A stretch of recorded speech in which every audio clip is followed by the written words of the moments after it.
Oh man, we are having connection issues, everybody.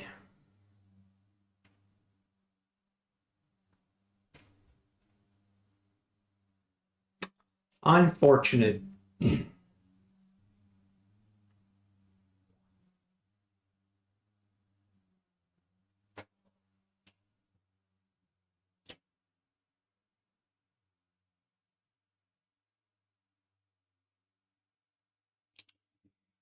Rhythmic needs to get their crap together.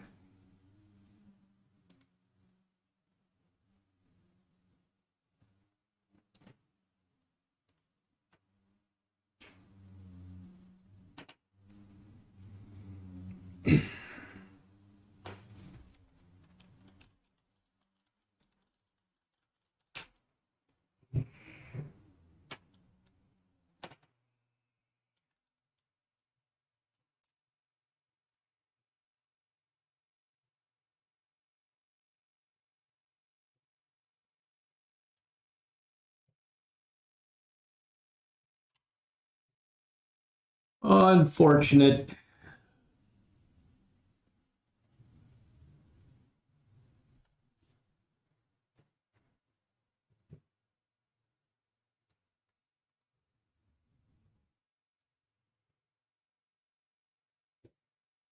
Potential TX on ES.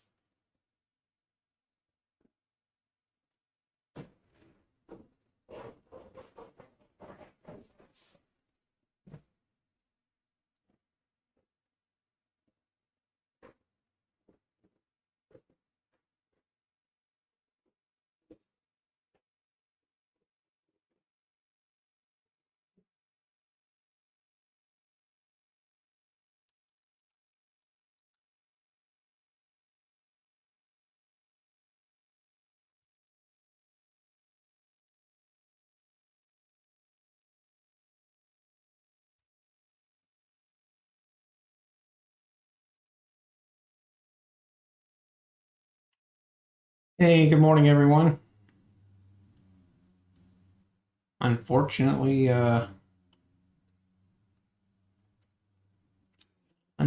we have no connection to Rhythmic right now, so no trading right now. I would supposedly, if you wait long enough, it'll be able to connect, but I haven't seen it.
Yeah, this data isn't even accurate.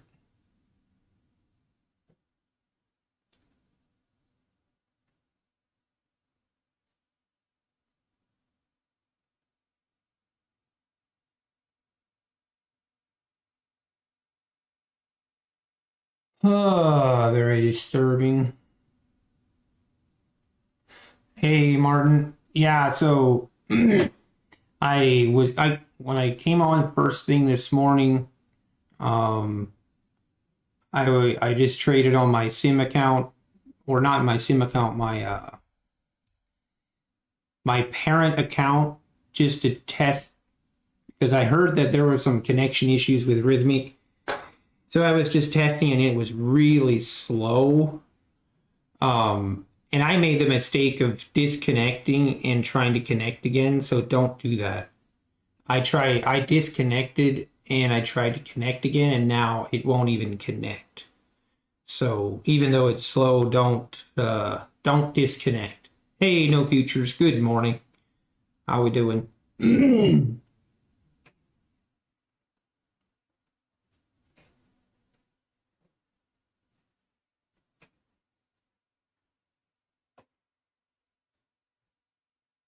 Kind of frustrating.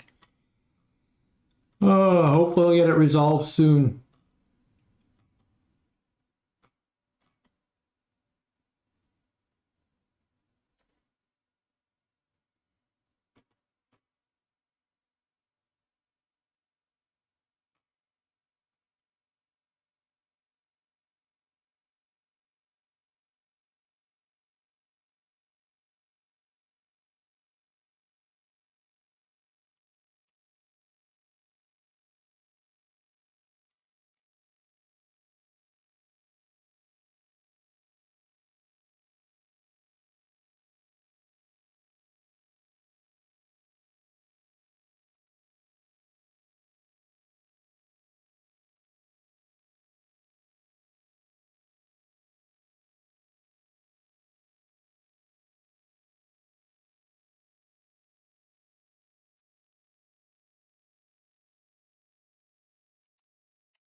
It just says this. It just, yeah. Mm-mm-mm.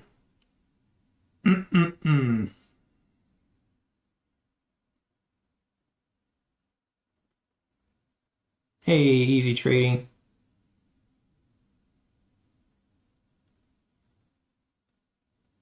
Yeah, we do. We all got issues. I actually was connected and I made a mistake of disconnecting just to try and reconnect to see if it gets better.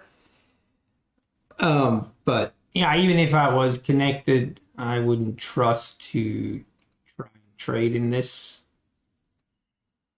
when we have these issues. So I guess we'll just chill a little bit, see if it comes back, and I guess we'll just wait. Don't have much choice. Thought about actually going on Trade but I'm just not in the mood. And I have some work that I need to do here, so yeah, no doubt, no futures. I'm kind of getting sick and tired of Rhythmic. This is probably 3 weeks ago we had issues, but Trade and I'm not. That's not that much better. Trade has their own issues, so I'm not really sure. Anyway, you'd think people would by now be able to create something that's reliable. But what do I know?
Potential TX on ES.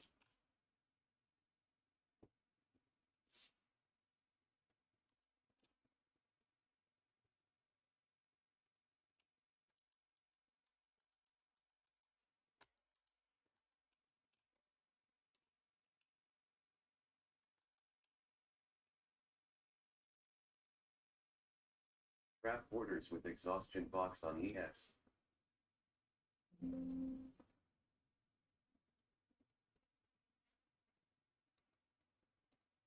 Potential TX on ES.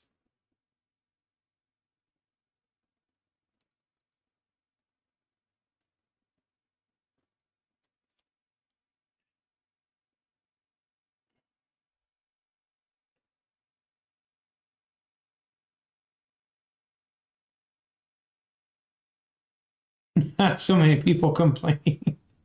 I know, right? Trader having issues like every day. I know it's like, I feel bad actually. I feel bad for Apex because they're getting tons of complaints, and people that don't know any better blame Apex when it's really not Apex's fault. It's Rhythmic's fault, but unfortunate. I sure would hate to be in their shoes this morning.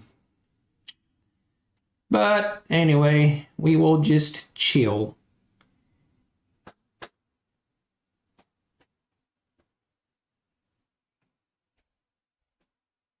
I think we're on a 10-minute delay on the market data here. I need to use the restroom.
Potential TX on ES.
Potential TX on ES.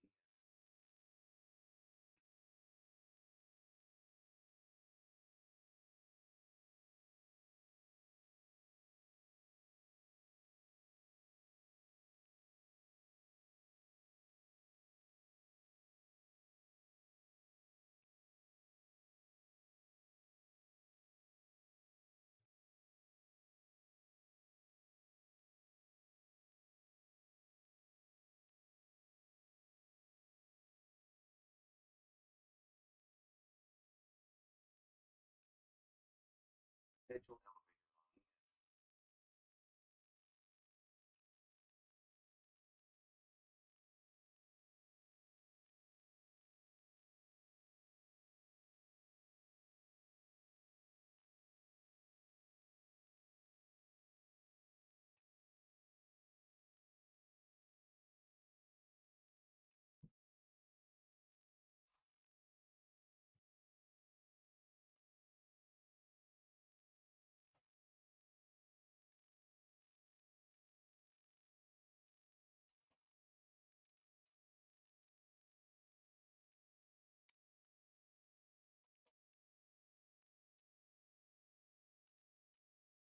Oh boy.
Oh wow, we had a pretty big sell-off here. Be very curious here. This pullback here.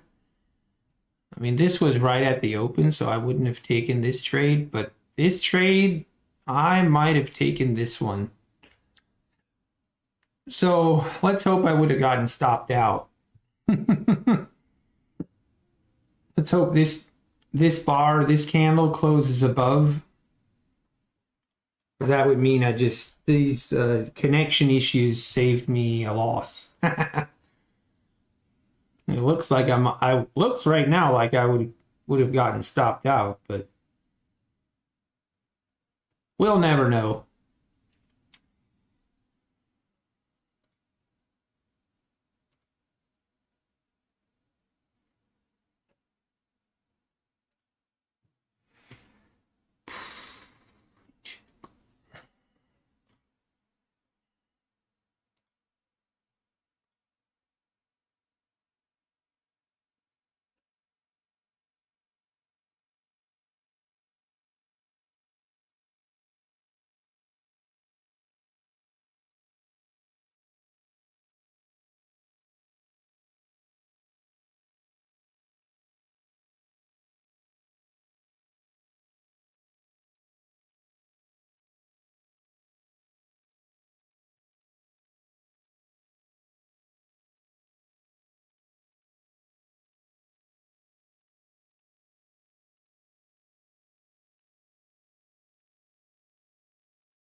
Hey, I would have gotten stopped out.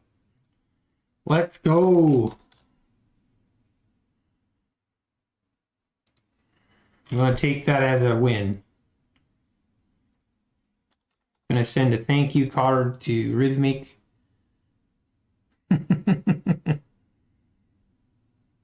I know, exactly. I actually, almost posted in their Skype, Apex Skype that I chat with, that Daryl and John and them. I was ready to post like, hey, you guys need to create your own server and create your own data feed company because this Rhythmic crap is getting real old real quick. I'm sure they would probably agree.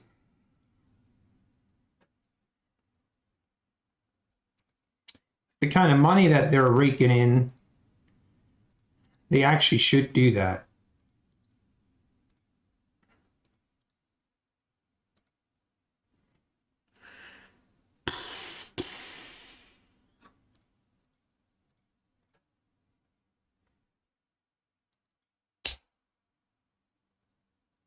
Wow, what a rip here. Yeah, that would have definitely been a fake out for me. Even the people that play for a second entry short would have gotten faked out on this one.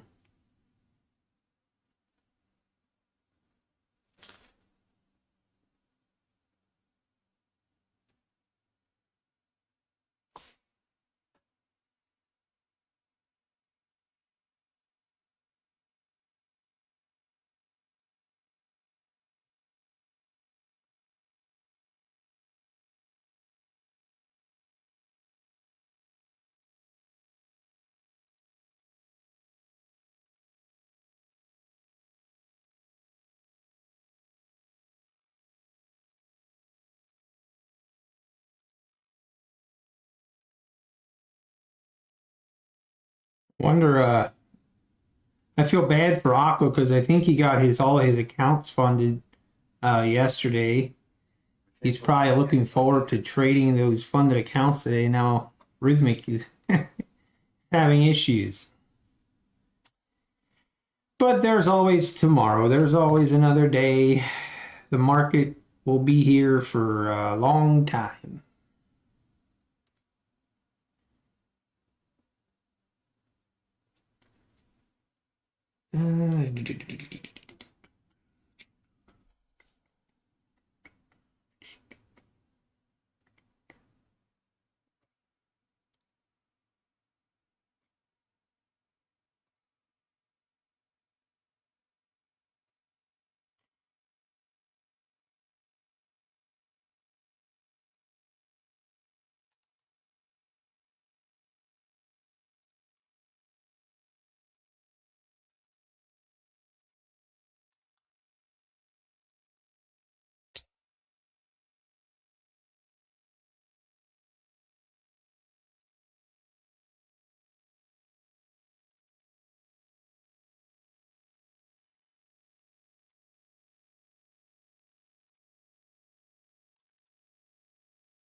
Now I'm going to take this time to get some much needed work done.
Well, I don't know if it's worth disconnecting and reconnecting again.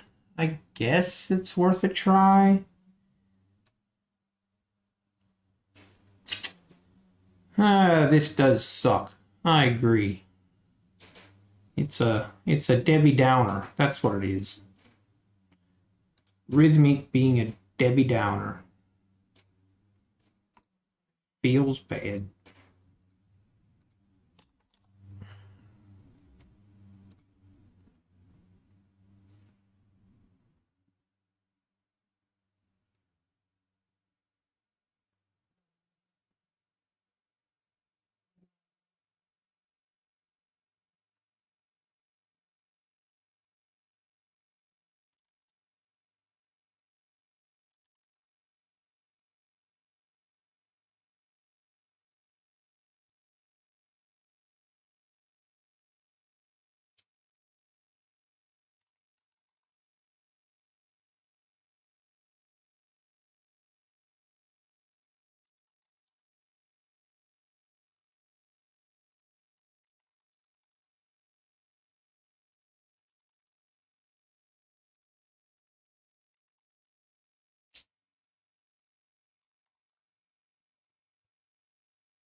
Schedule TX on ES.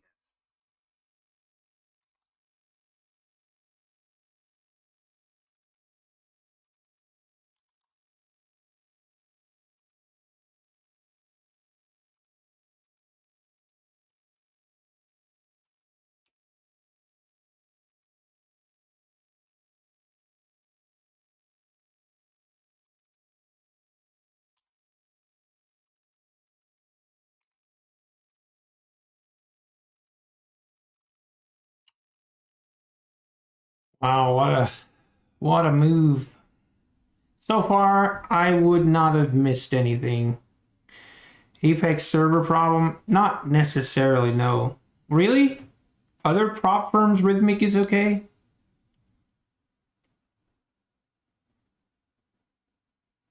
I mean, that doesn't quite make sense. Hey, Aqua, good morning.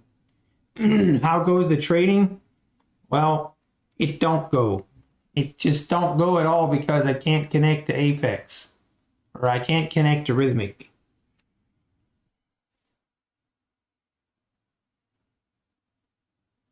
Mark, but that's a little bit odd.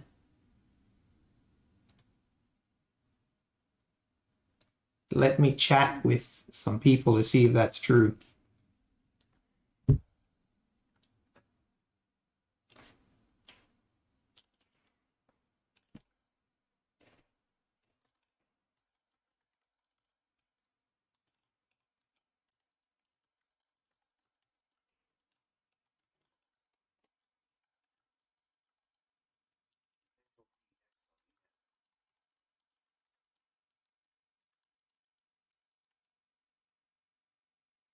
Right. Apex has their own server within Rhythmic. Track orders with exhaustion box on ES.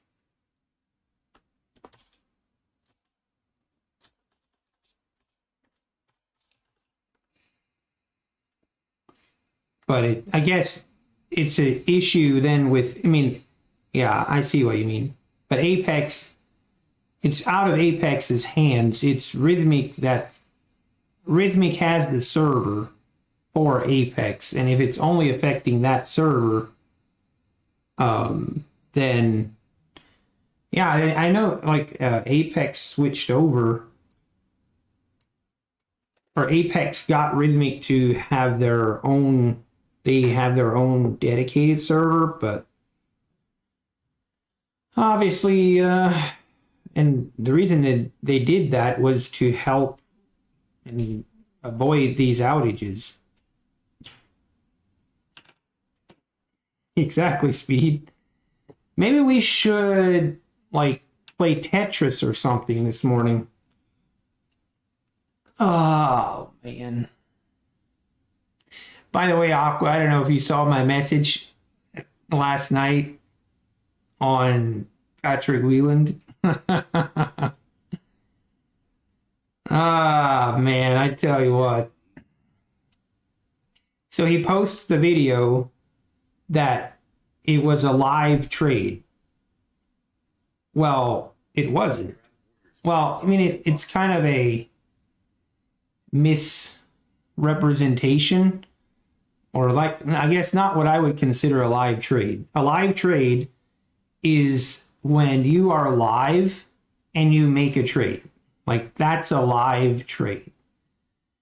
If I'm not live and I just do a screen record, like if I just do a screen record and then I upload that video, that's not a live trade.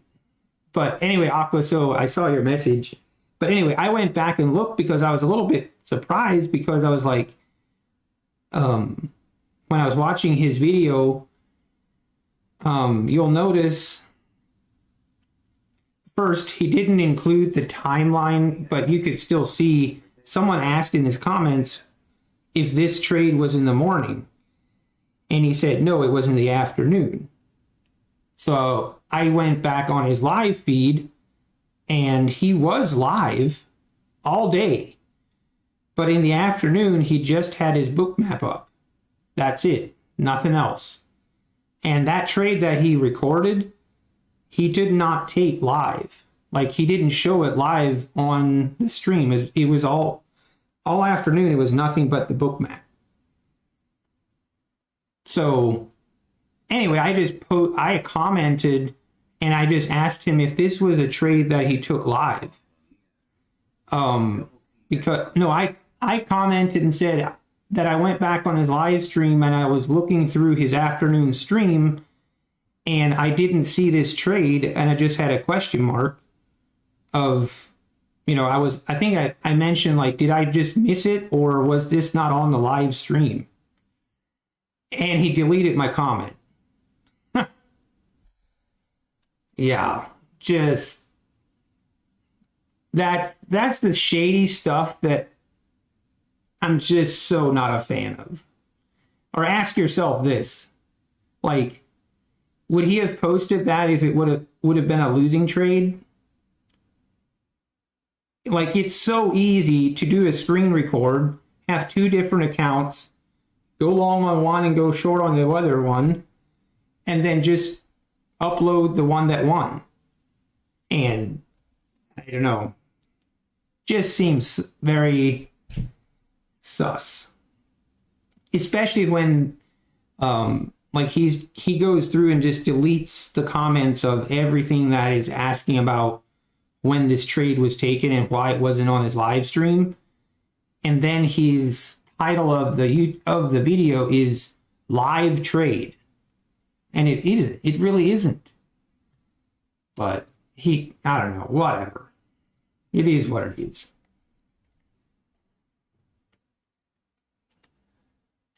It's just very shady. Like, it's just a misrepresentation, and it just looks like, oh, all he does is win. And it's just not true. Like, and most people won't even know it. Like, most people don't even realize it or see what he's doing. And it's like, but I don't know. It is what it is. I try not to get too wrapped up in it, but it does frustrate me how these people, like these streamers, get away with it. And zero, I don't know. We're talking, yeah. Patrick Wheeland is who I'm talking about. And you can go look. Like, anytime someone asks him to show his live trades and stuff, like, your comment will get deleted.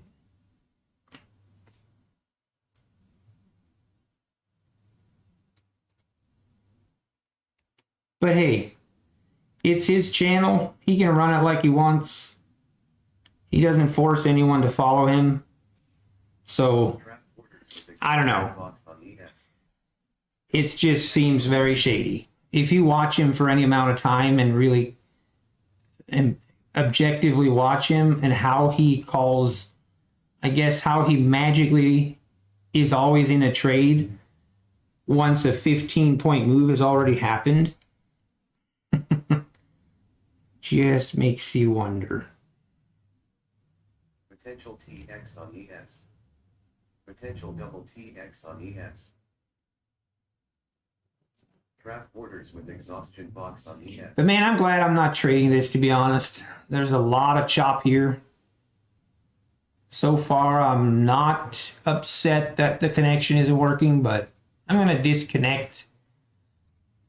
And I'm just going to stay disconnected. Maybe that way they can get their server back up. Oh, Pat. Yeah, I know. Honestly, like, here's the thing. Like, I kind of enjoy watching him for his entertainment. And he goes off on these weird rants. Like, it's sometimes it's embarrassing on some of his rants. But, like yesterday, he went off on a rant on Tory trades. Like, he has this issue with women. I just think it's hilarious. But he will go off on women traders because he feels like they get a lot of subscribers. You know, like, they get more views and stuff than he does. And it just makes him, you know, that is a big deal for him because he feels, you know, like he's a way better trader. And the only reason that they're getting more views is because they're women, you know, and they're, you know, trying to appease to the men it's just funny, man. I don't know. But I'll stop with the rant on Patrick Wheelan. I'll let him be. To each his own. It just bugs the tar out of me when I see people being dishonest. Especially when you call them out like, yeah, man, it's just... Anyway.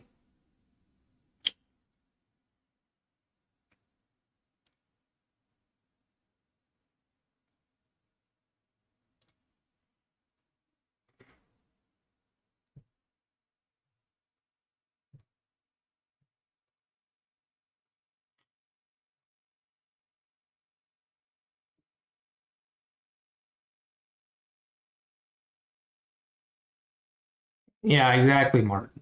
I don't really think they're fake, so to speak. Like, I think he's actually in a trade. I just think he has multiple accounts and he's taking trades and he's choosing which account to show to stream that day. And it's kind of obvious.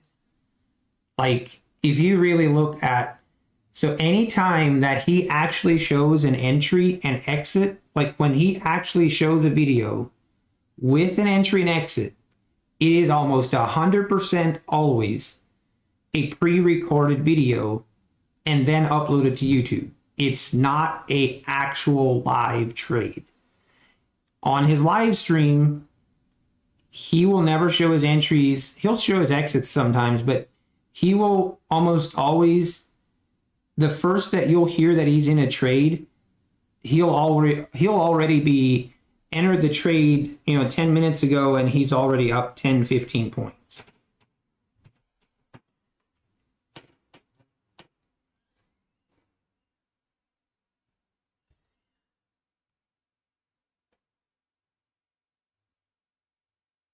Oh, don't even get me started, futures.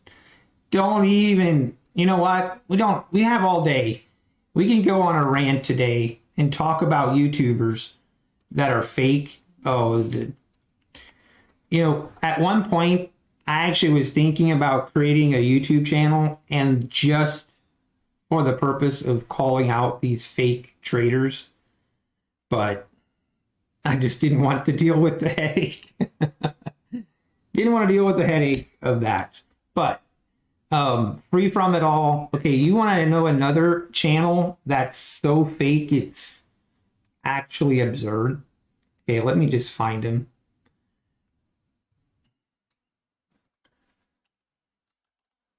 We're just gonna do this morning. We're bored, right?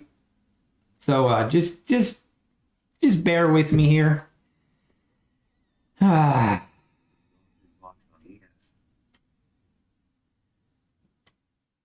if I can find him now. And this guy, like this guy blocks people and comment. Like he probably has someone as a full-time job just deleting comments. So that, but this guy right here. All right. Lander Schlesinger. This guy, like, he does nothing but win. You know? There he has one loss. That's like one out of, like, it's crazy. Like, look at this. And people actually believe it. That's what just boggles my mind. Like, we're, like, here, at one point on his channel, I went back and looked, and he had, for 9 months, he didn't not have one losing day. Oh, it's just comical. He didn't have one losing day, and of course, every time you click on a video, he's promoting his course, he's promoting his Discord. Oh, it just, I just get shocked. I'm just shocked how people are that gullible. Like, I don't get it. But if people are new, like if I had to go back to when I was just starting trading and I searched on YouTube and I find someone like this, I can see, yeah, I can see that this would be like, oh, wow, I'm just going to do what this guy does. He's making $1 million, you know?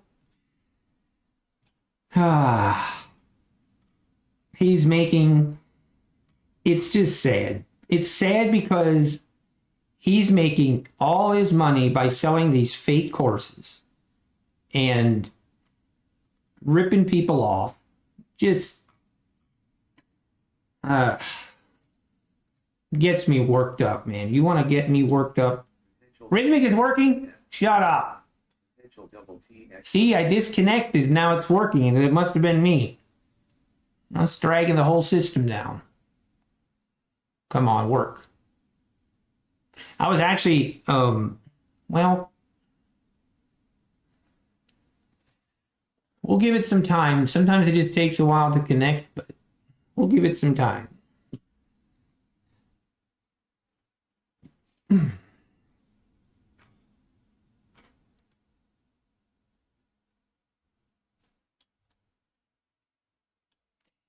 Now I'll probably get a defamation lawsuit sent against me for exposing him.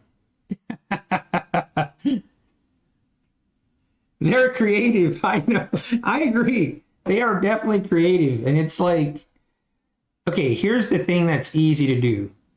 If you're just recording your screen or whatever and then uploading to YouTube, I don't trust it because I'm not saying everyone that does that isn't legit. Like, there's definitely legit ones, but it's just too easy to fake that and to manipulate that. That's why I prefer, like, the people that I really follow, like Travis, Trading with Travis. There's others.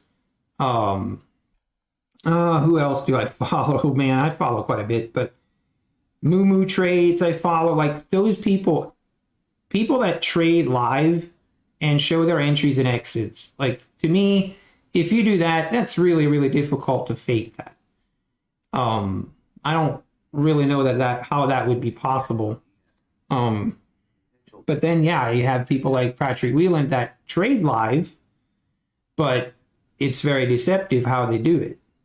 And the other thing is, like, Patrick Whelan here about 4 years ago, if you do some research, Patrick Whelan 4 years ago, this was before prop firms, and he was presenting, like, he was showing an account, like, basically he was presenting it that he's trading his own money, and, you know, he was bragging about how much money he's making and, you know, how much money he's up and all that. Well, and he got exposed. He was using a paper trading account all that time. And he got exposed. He even admitted it himself that he did that. yet here we are again.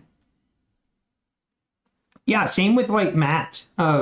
Trades by Matt. Like, Patrick is constantly making fun of trades by Matt of how terrible of a trader he is. But at least he's showing his entries and exits. Like, I think trades by Matt is definitely legit.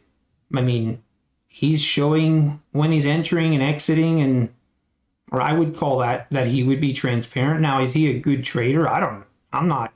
That's not really what's a big deal to me. I would much rather follow people that are transparent and honest, even if they're a struggling trader maybe, than people that are misrepresenting and, yeah, being these fake gurus. Paper Wheeland. That's a good, I never heard of that. Okay, UK futures trader. Okay, I'll search. I'm always looking for other traders to follow that are transparent. Like I love, because it's like, it's hard. It's hard to show your, yeah, I mean, there's no hiding. It is what it is, kind of. If you have a bad day, you'll see it. But anyone that's been trading for, I would say, 2 years or more can pretty quickly see the furus on YouTube. They'll quickly pick up, like, yeah, that guy's fake. And it's kind of like Patrick, or not Patrick. It's kind of like Travis was saying the other day. Trading with Travis was, he was talking about Patrick, and he had a good point. He's like, if he's really that good of a trader, then why wouldn't he get 20 Apex accounts and make 5,000 per day per account and be a multimillionaire in a couple months? Like, it doesn't add up. But anyway.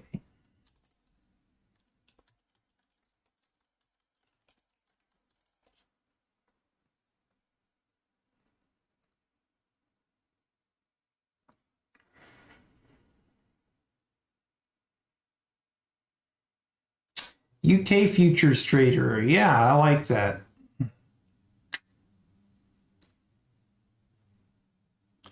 Followed or subscribed.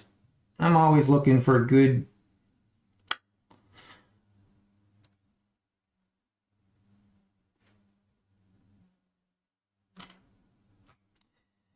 Anyway, I guess we're done for the rant for the day. Hey, I'm connected. Look at that. Woohoo. Okay. All right. Let's as you can see, so I have 19 accounts. So I did buy another 50K account, and early this morning I took some trades on it, and we're almost halfway to funded. So I'm probably not going to trade it the rest of the day. Actually, you know what? Depending on the connection here, I'm going to use that account to test the connection before I make any trades on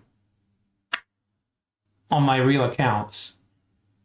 But trying to get one more account funded. As some of you, some of the early people that joined me. So the reason I had 19 accounts was I had one account that was with Tradeovate that I got funded kind of, I would say accidentally, not really accidentally, but I got one account on the Apex Tradeovate account to test out Tradeovate, and I ended up getting it funded. And long story short, I blew the funded account, and I was taking pretty high risks on it. I increased my size quite a bit. I just paid the monthly fee, not the lifetime fee, because I knew I was going to be over leveraging a little bit. But yeah, so I don't have that account anymore. So I'm going to try and just get one more 50K account. Then I have my full 20 accounts, but I'm not going to be in a rush. This is the first day trading that, so it's going to take, I have 7 more days to get $1,000 more in profit, so we'll take our time. But I'm starting to see a problem here. The market isn't moving. Feels bad.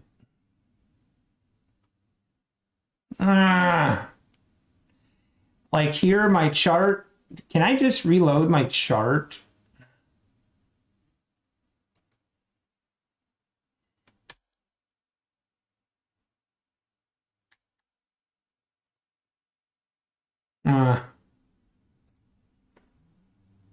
It just says loading. Is anyone horizontal grid line to 1 point?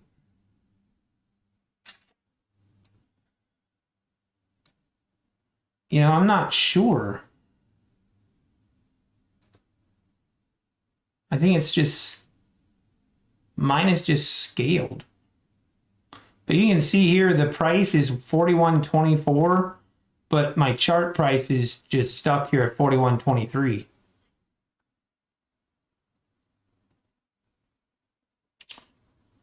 No, I'm not sure what to do here.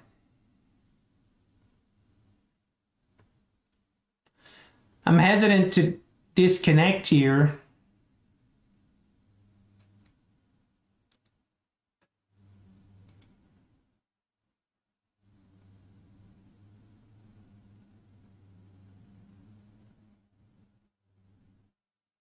Shoot. Shoot.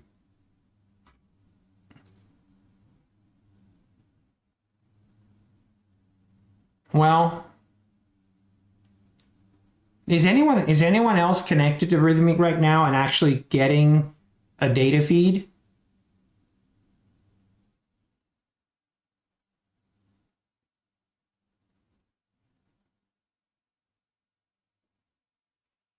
I forgot to put my chat box up.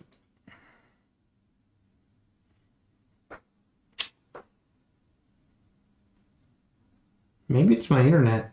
Am I having issues on my stream?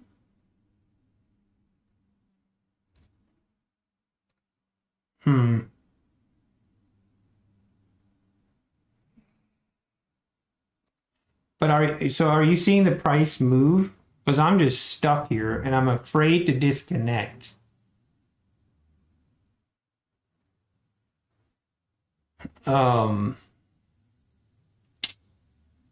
Yikes.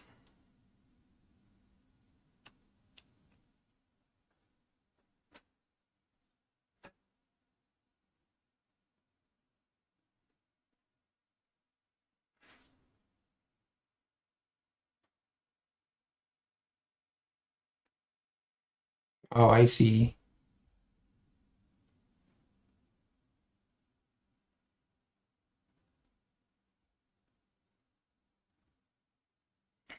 Exactly, Martin. 100%.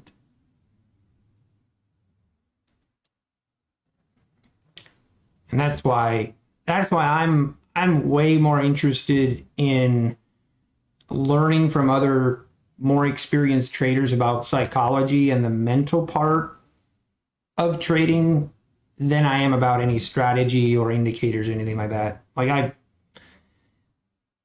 mean, it's been years since I've been interested in someone's strategy, but I'm constantly want to hear other traders on how they overcame the psychological and the mental aspect of trading, because that is definitely way more important. But I am about to, I think I need to disconnect and reconnect because this ain't it.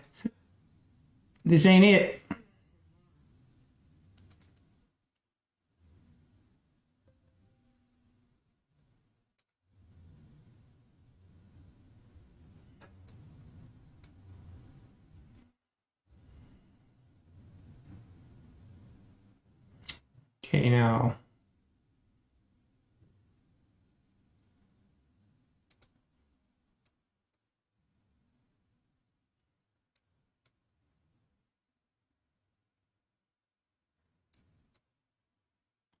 Let's try this again. Maybe I need to close it down and open it back up. Hey, thank you, Nicola. Nicola is your ninja trader expert.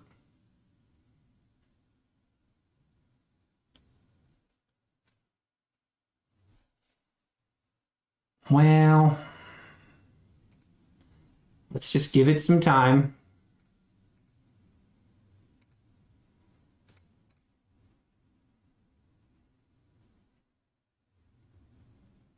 I might have to close down Ninja and open it back up, actually.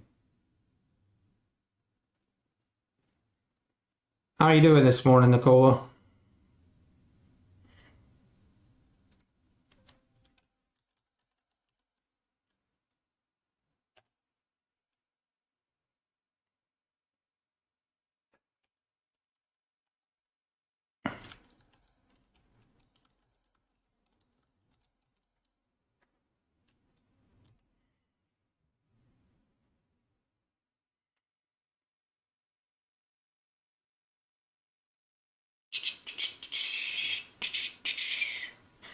Still show you 5 points.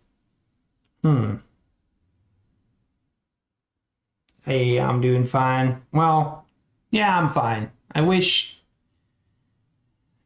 my Ninja was working correctly.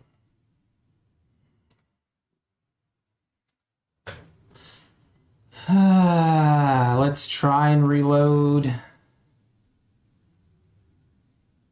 So now I'm able to connect, but it's not showing me the price. It's just stuck here.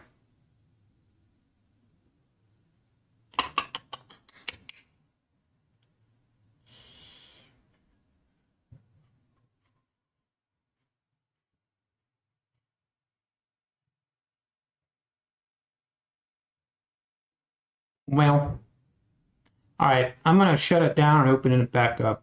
Might regret it, but it is what it is. Oh, I guess you get to see my desktop.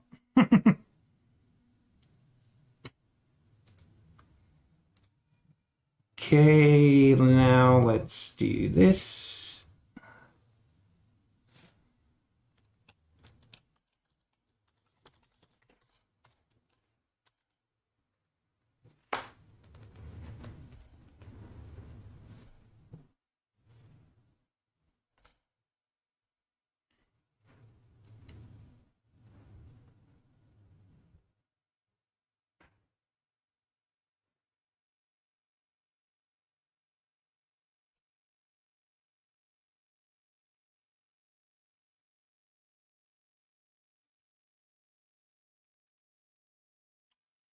All right, let's see if this works.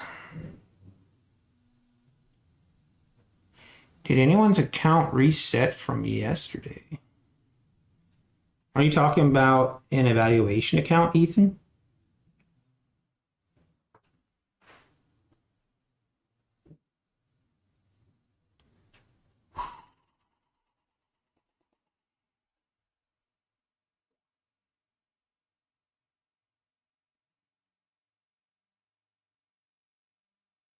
Okay, this looks a little more promising.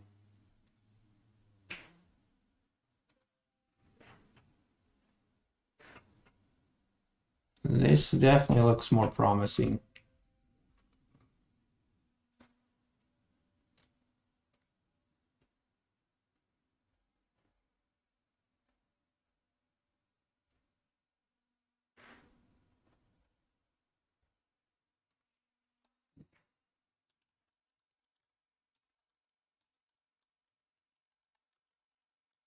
Potential TX on ES.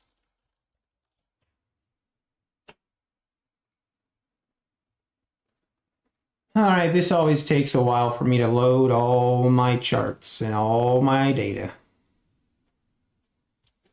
Make sure you're on points or tick whatever is needed on grid. Huh. If I right click properties and line acts, no, that's not it.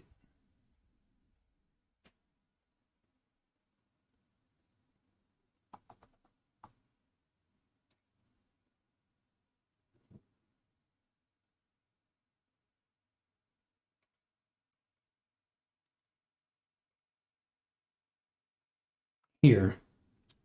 Right click on grid axis properties.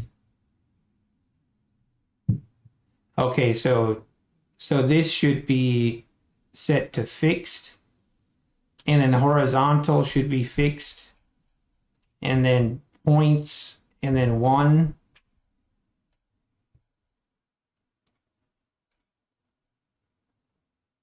Huh. That's interesting. But then look, I don't like that when I zoom. And it's still not showing 1 point. It's showing every 2 points.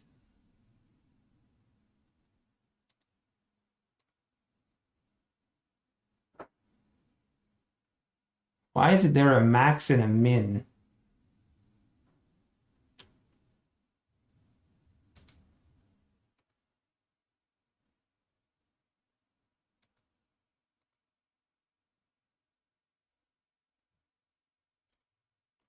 I prefer this way, but yeah, I see. All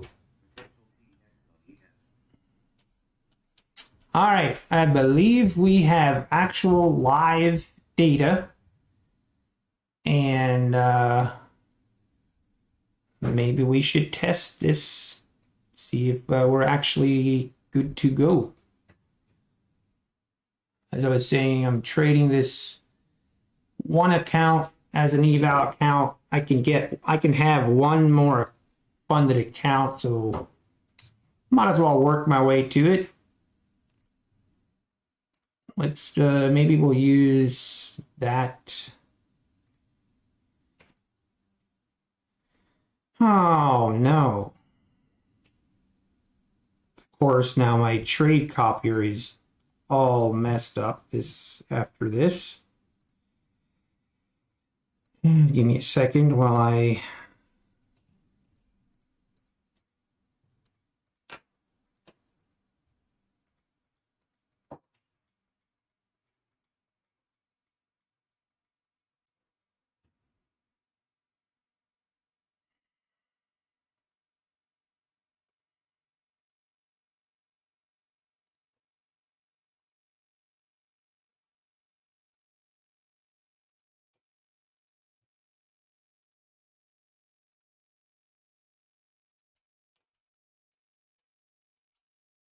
okay. I believe we have our trade copier, everything correct. You love to see it.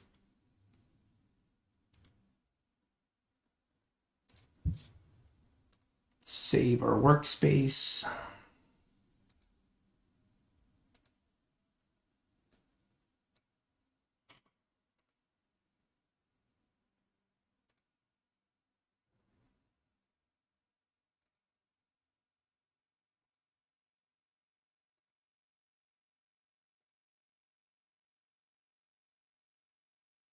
All right, let's just get all these charts loaded.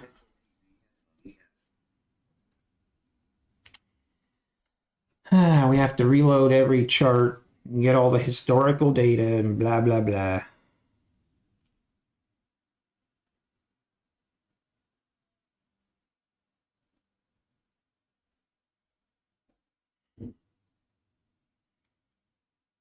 So Ethan, past account, me and my friends lost some money, but our account just went back to normal like we never traded yesterday. No shot. Well, put in a help ticket. Yeah, I guess double check, make sure you were trading on the correct account. But I would definitely put in a help ticket and they will get it sorted out. But that's very unusual.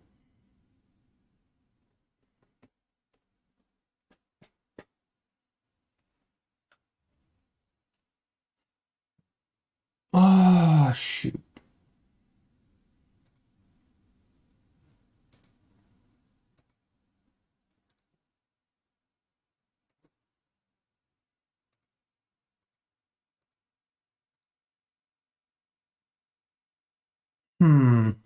Not getting any of my data on this CO.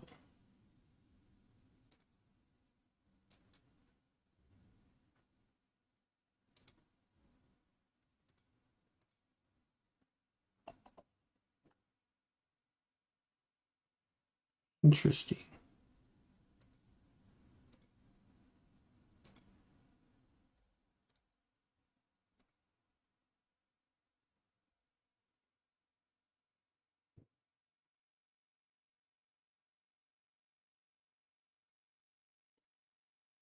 We sure haven't missed a lot here. I mean, right here, this entry, but this was right at 9:30, so I wouldn't have taken this trade anyway.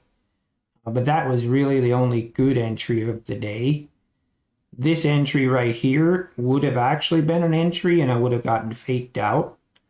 So I feel pretty good about not having a connection this morning. Just saved me money. Yeah, I know. Right here, this, and also on crude oil. Kind of interested. What are the problems here?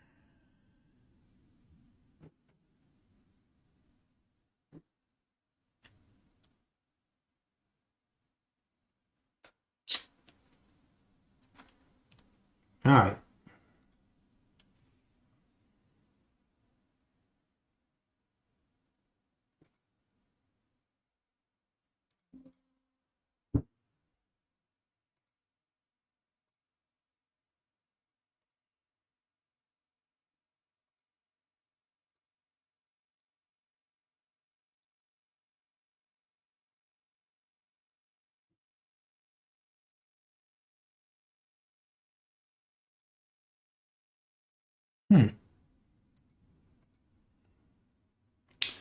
Not sure what that's all about, but we'll worry about that another day.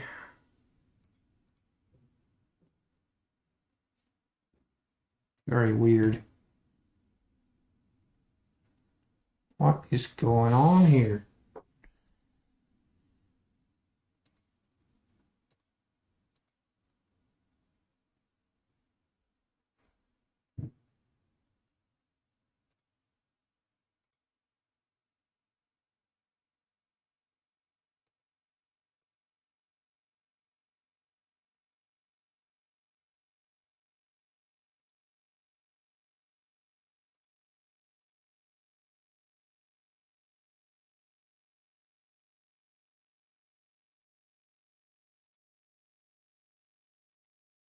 Potential elevator on ES.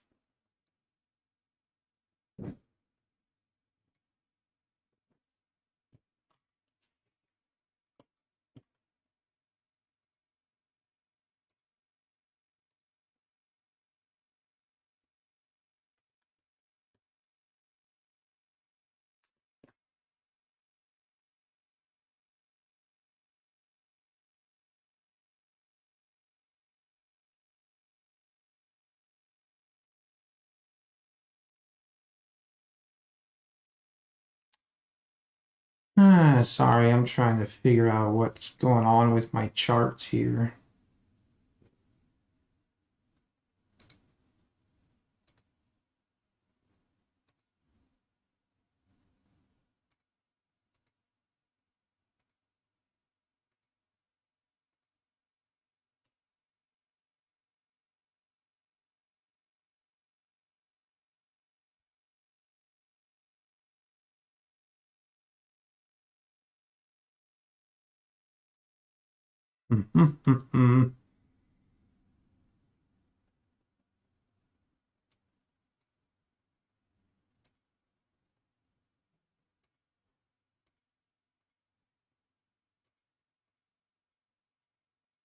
Potential TX on ES.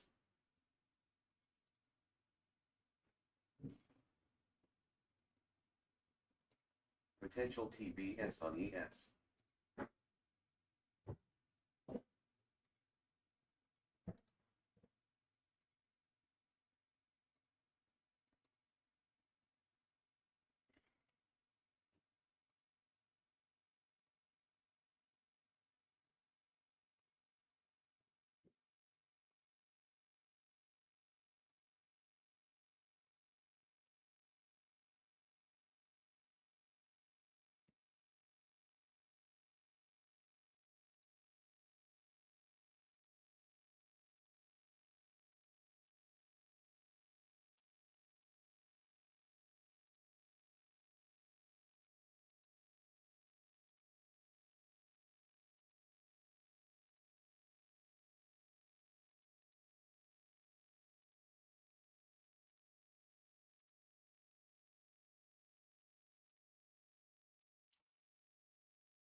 Ah.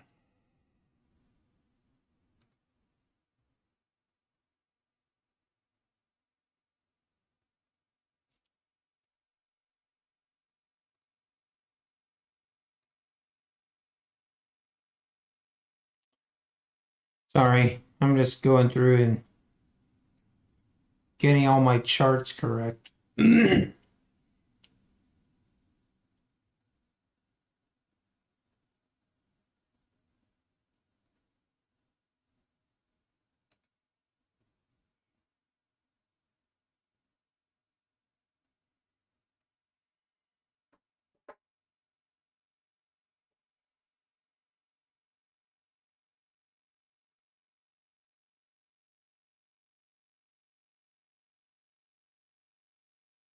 Potential double TX on ES.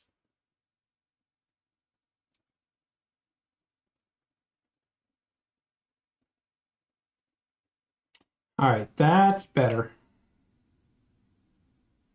NQ break lower. Really? In ES? ES is... Huh. Interesting. ES is kind of holding up at this range.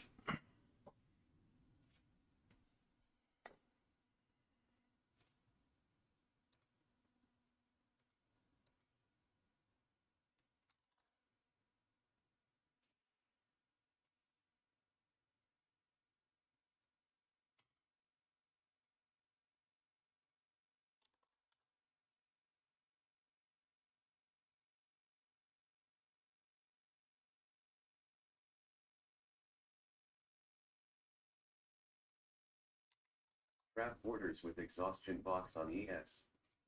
Double TX on ES. Man, ES seems like it wants to break higher here. Have a signal here for a long. I'm not gonna trade in this range. That's something I was actually looking at again, and I've decided, you know what? I'm gonna start drawing when we're in a choppy range. I'm gonna highlight the range, and that's a no trade zone for me. Like I might do another video on. I was thinking about doing a video of how I review my trades every night, how I review them, and just yeah, NQ was a fake out. The NQ's yeah, she definitely fakes out.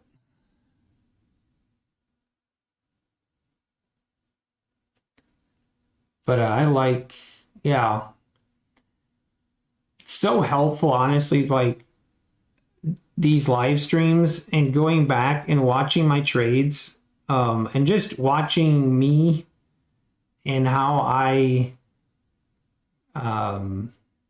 like yesterday, reviewing yesterday's trades. Obviously this is in hindsight, so always trying to be careful, but there was the one trade in the afternoon where it was a pullback to the EMA, and I entered on, like, it was a good entry and everything. But the price really moved sluggish. It was just a very sluggish move. And I didn't get the move that I was looking for right away. And I ended up closing that trade basically because I didn't get the move I was looking for right away. But rewatching that trade objectively, at no point was there really a reason for me to get out of that trade.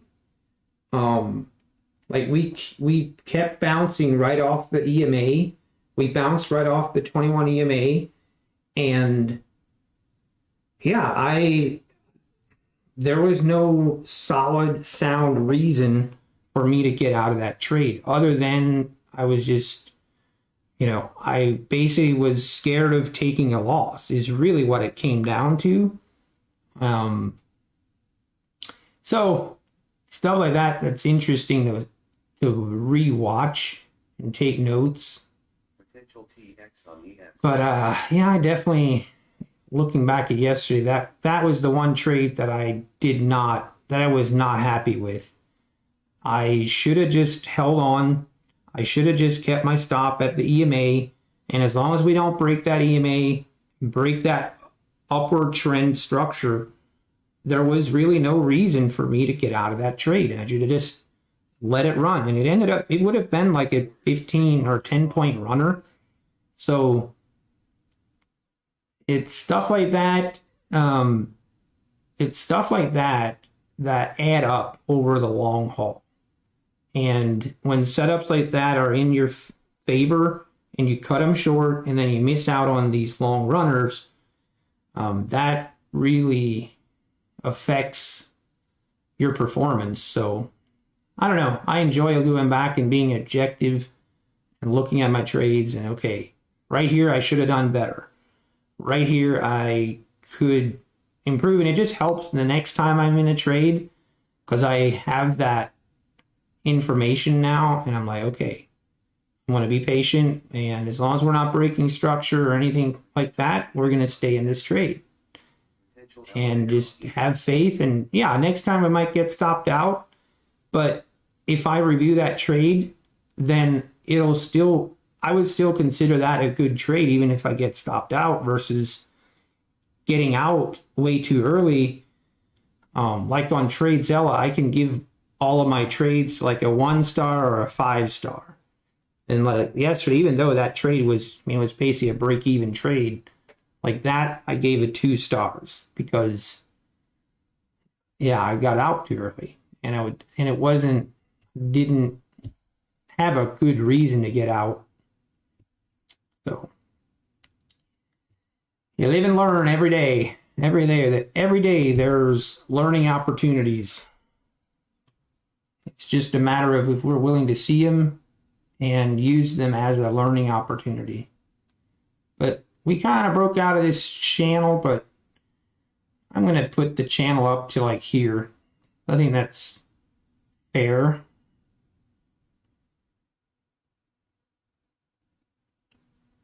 Where did we open at?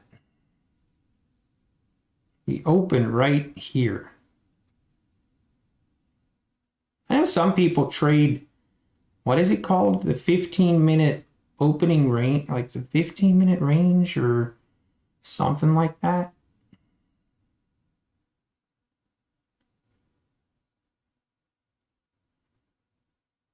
So the 15-minute would be right there. Huh. Interesting. So we would be below it right now. Psycho. Exactly. Yes, indeed.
Well, we pull back here to this 14 EMA. Wait, I don't want, this should be here.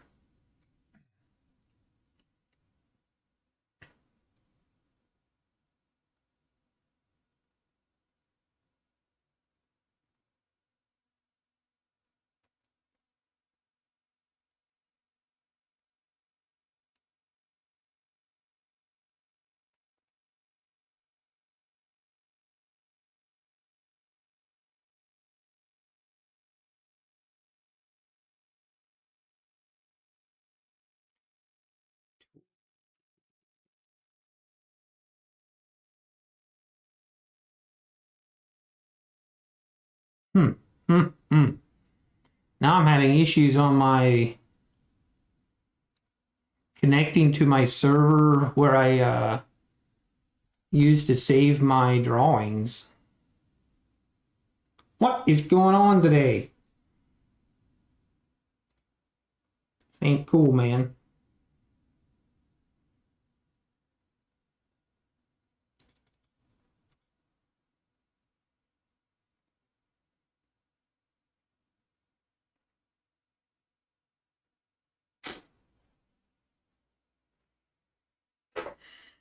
Hmm, hmm, hmm, hmm.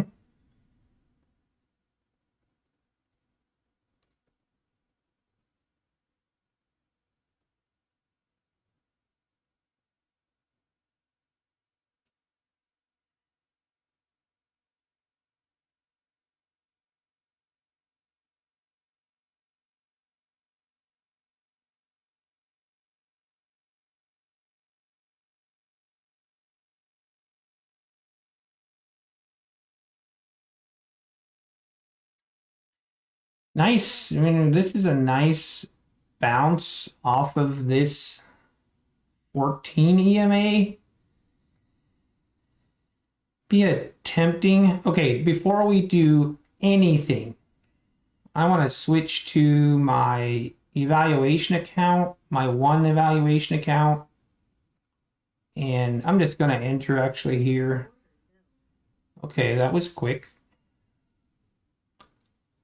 I just want to see if everything's up and running. It seems like it. That was pretty quick fill. I might actually just see if I can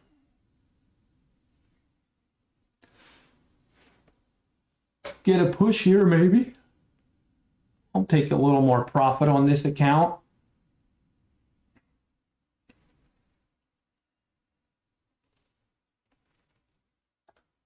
Potential elevator on ES.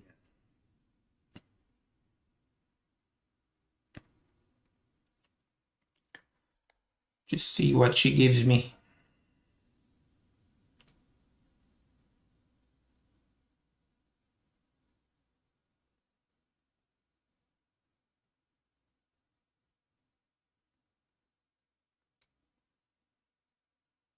Hmm.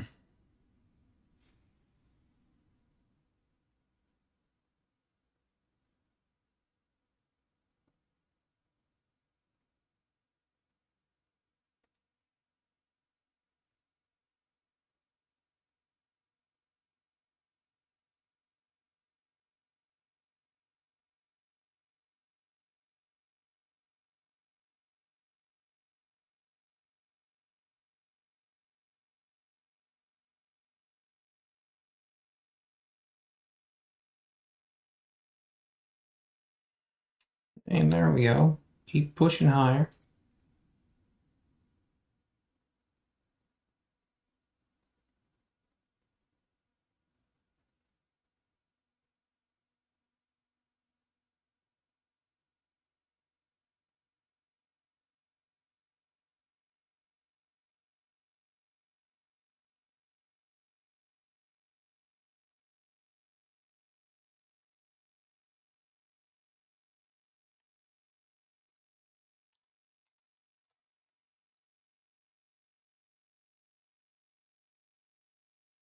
Hmm.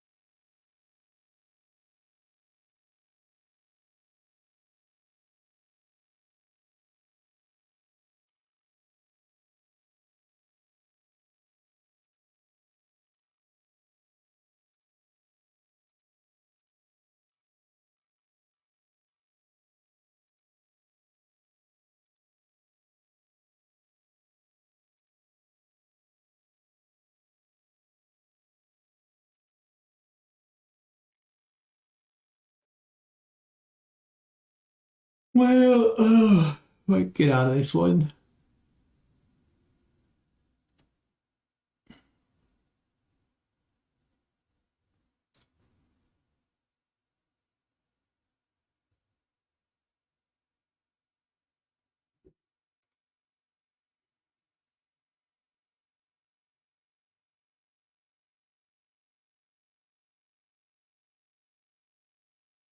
Mhm.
Okay, there we go, breaking out. Oh, too bad I didn't take this trade on my live account.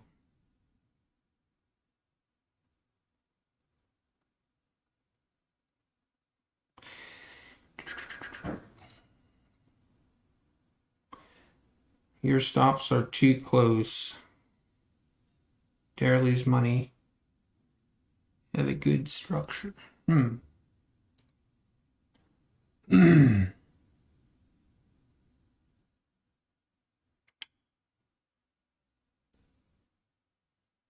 Yeah, I'll just keep this. Actually, I'm going to put my stop right there. And hopefully just let it run. No need to, probably it might pull back and hit my stop here, but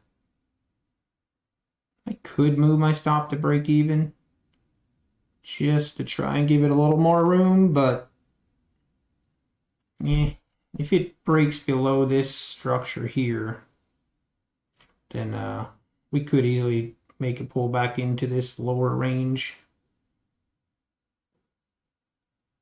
Fear too much of losing. That is probably true. That is definitely one, like from, yeah, like I was saying, looking back at my trades, I definitely do that sometimes. Hey, Matthew, how we doing? I'm not sure what you mean, Martin, by your stops are too close. Dare lose money, have a good structure. Yeah, I mean, right here is where I entered. This was my stop. That's a, I mean, how, I'm not sure how that's too tight of a stop. Like right here from, like that's a 13 tick stop, which is actually bigger than I would usually trade even. But if I have my stop here and this pulls back and hits my stop and it makes a new low here, that trade is no longer valid. Like that's no longer, yeah, I mean,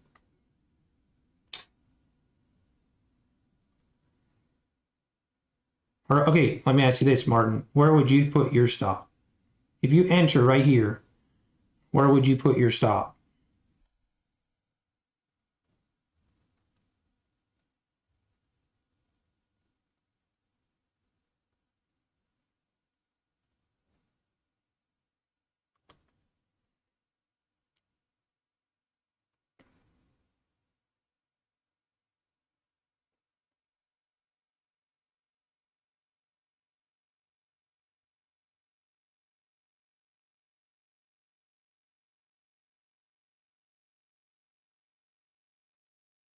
But like here, I think it's just a personal preference. If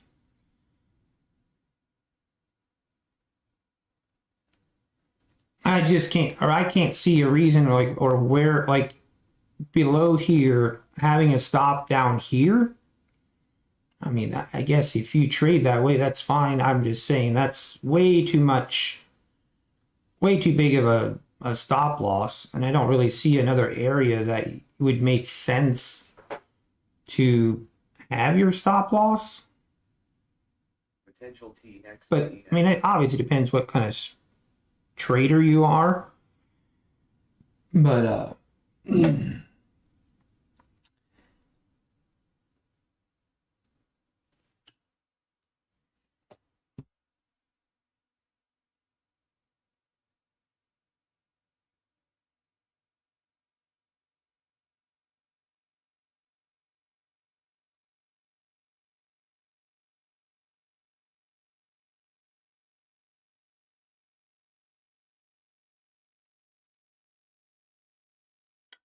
but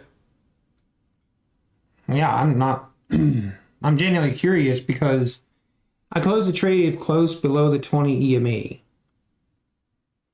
Well, it would. That's kind of my point. Like, if I put my stop here, it would be below the EMA.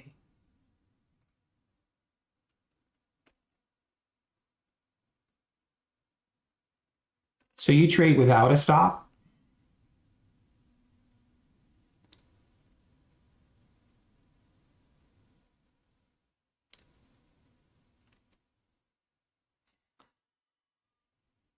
Yeah, that again, there's a lot of different ways you can trade. I used to trade without an actual stop, and I would just have a mental stop. But it is just way too easy to that mental stop and it starts ripping against you.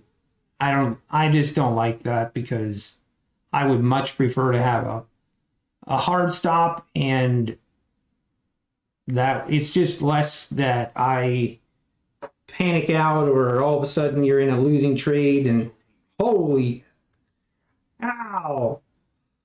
Do you see that?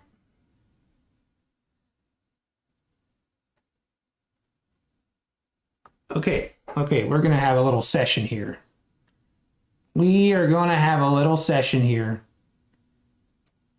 All right. Now, look at this. This is the tick chart. Okay.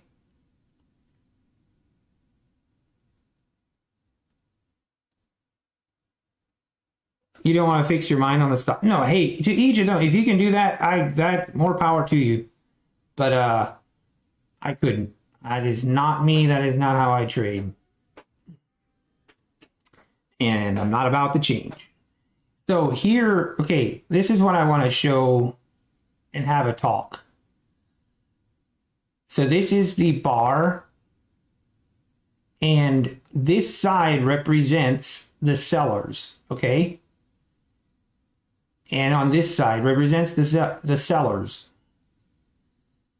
So on that huge tick down, like we went from 41.38 and a quarter, and we ticked down to 48.34. So over 4 points. That's 16 ticks. Okay? And you can see here for 1, 2, 3, 4. See the 0 here? That means there was 0 orders. There were basically, the market makers are saying there were no sellers or no buyers. Yeah, this is the buyer side. Sorry. There were no buyers for 1, 2, 3, 4, 5, 6, 7, 8, 9, 10, 11, 12, 13, 14 ticks. Like 14 ticks, there was 0 buyers. Like, are you kidding me? And it dropped in a split second. It dropped 14 ticks. And we have time and sales, or we have, I mean, I don't have it open now, but there is no chance and there is no shot that there were 0 buy orders for 14 ticks. 0 chance. 0. So what's going on? What is going on here? That's my question. How does this happen? And it's happened, like I've noticed this, maybe a little bit more in the last 4 or 5 weeks. But it doesn't, but it, where's that order?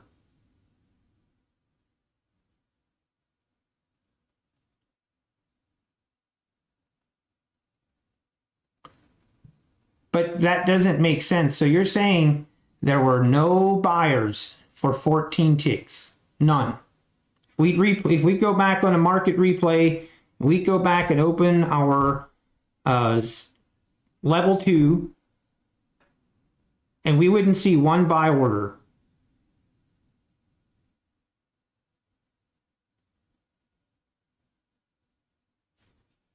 Nah, I don't buy it. I don't know, something smells funny.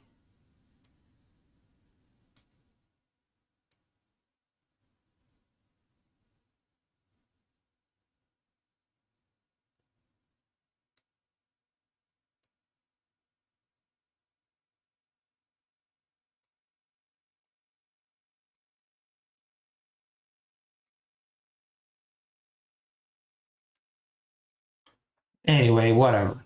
It's not that I'm...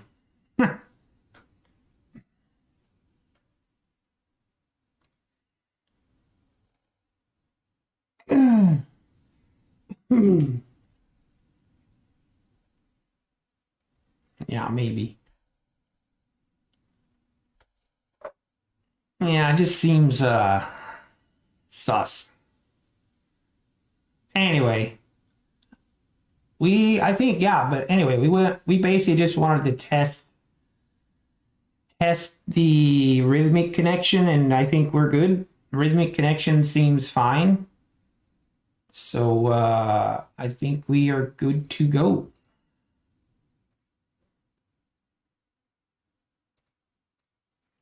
But anytime I see that, like, that makes me nervous going long.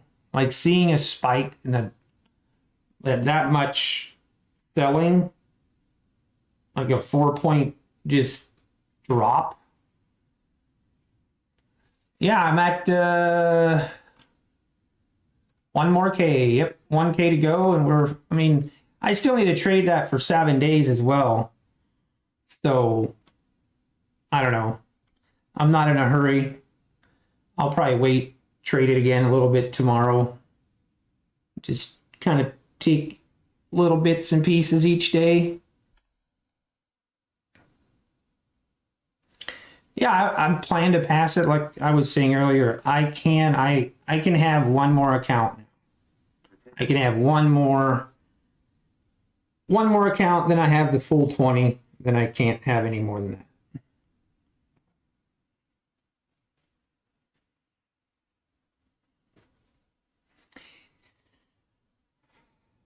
A sweep order, but okay, but doesn't that, so to look at Bookmap to see that? All right, maybe I do. Maybe I'm missing something.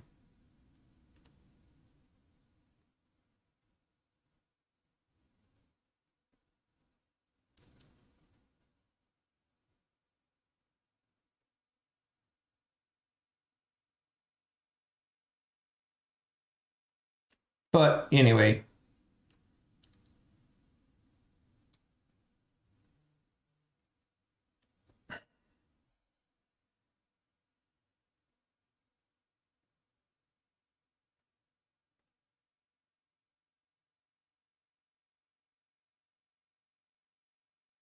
I always think back to that one guy that had there's a Netflix docuseries, like a documentary on this guy, or maybe it's on YouTube, but basically he created a algorithm where he basically could manipulate the market like this. And basically he would enter orders on the bid, but before the market could actually enter the orders, he would cancel the orders. So it, like, he would create this phantom selling pressure when there really wasn't any, because he would cancel his orders before they would actually hit the market, but it would still have that effect to it. And he made millions and millions of dollars using that, because he would keep hitting that sell, sell, sell, and the market would tank. And then he would actually hit, after he was in the market, and basically was able to manipulate the futures market that way. And then I'm not even upset about getting stopped out, to be honest. I mean, it's an evaluation account. It was a couple. I'm not even upset about that. It's just like how that happens seems sus to me.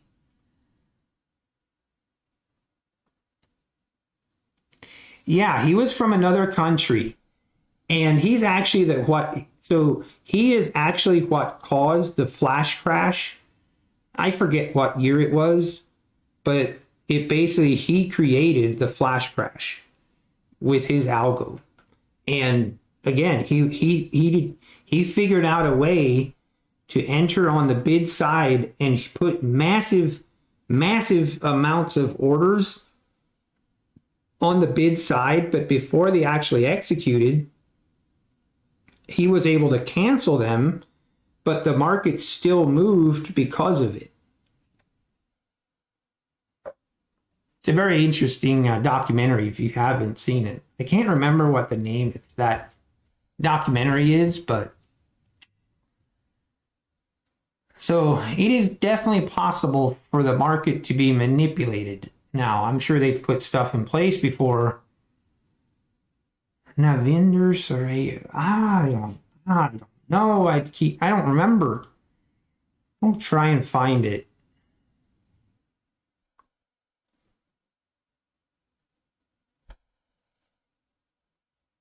The book map.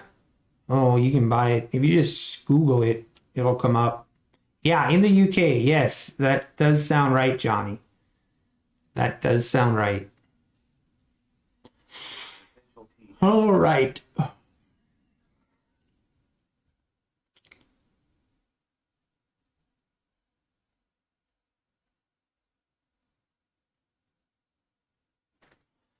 Let's look at crude oil here. I haven't really looked at this.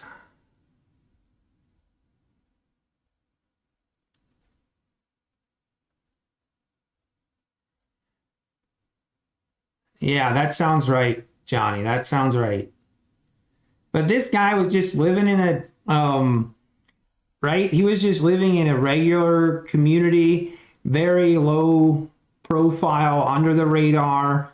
Like no one had any clue what this guy was doing in his house. And here was one individual that created the flash crash. Actually kind of funny. Pretty insane.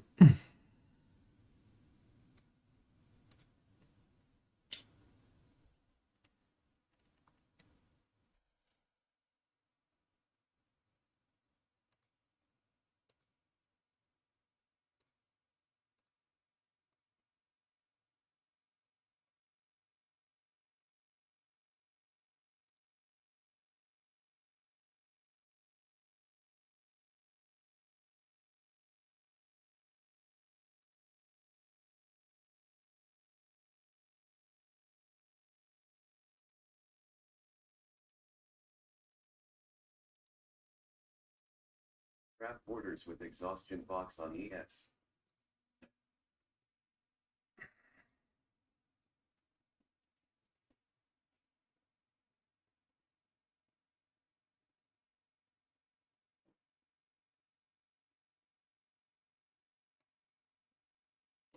And now we're selling off. Tried to make new highs, tried to push up. We bumped our head against VWAP, and then we had this flash crash. And now we're below the EMA now.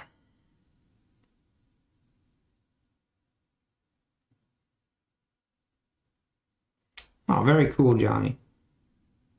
Hey, see you later, futures. Take care.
Oh, I didn't even know you took. Okay, Martin, you're in this trade, or where did you get in?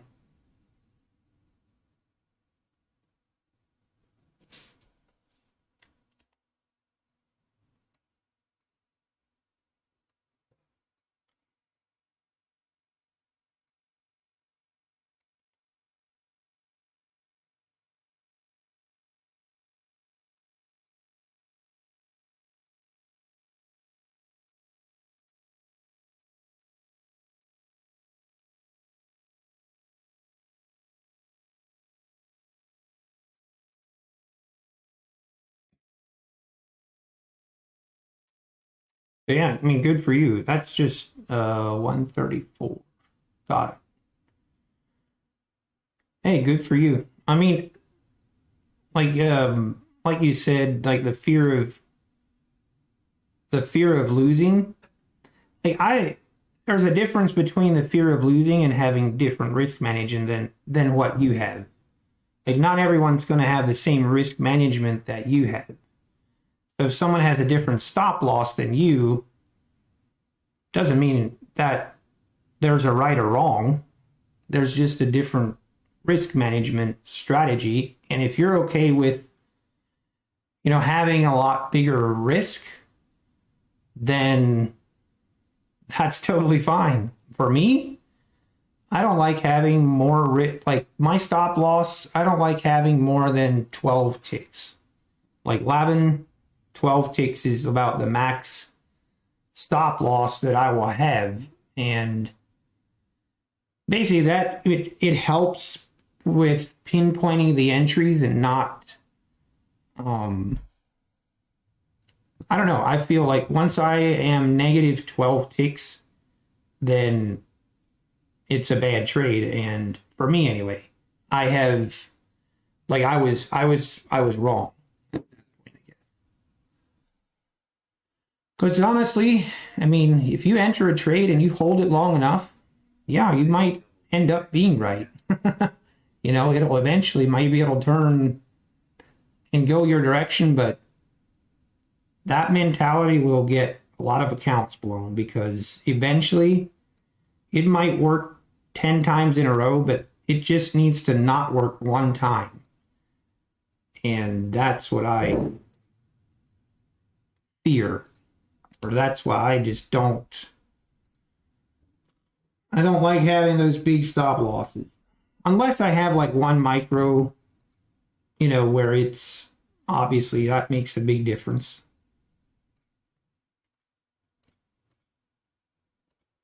Potential TBS on ES.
Orders with exhaustion box on ES.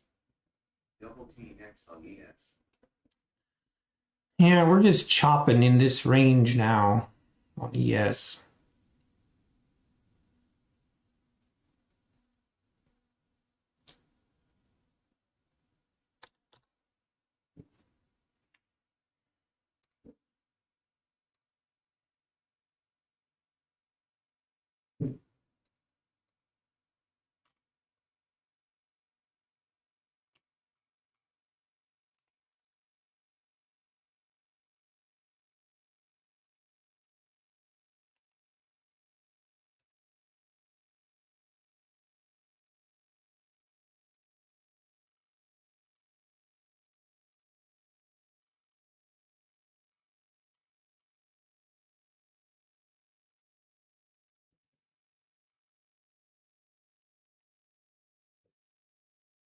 Potential TX on ES. Potential elevator on ES.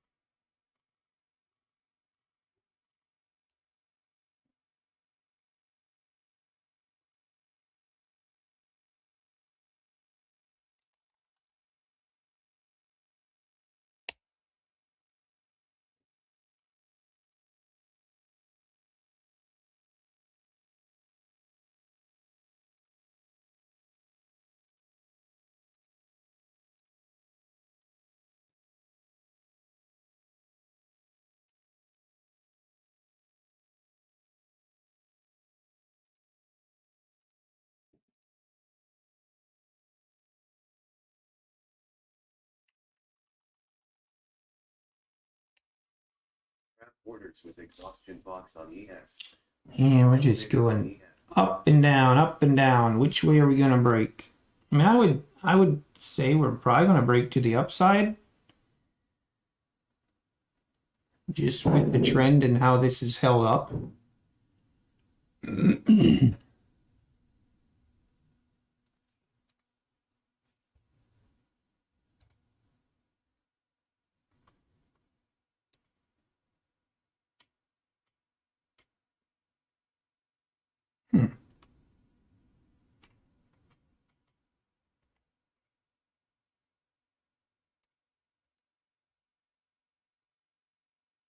Potential TBS on ES.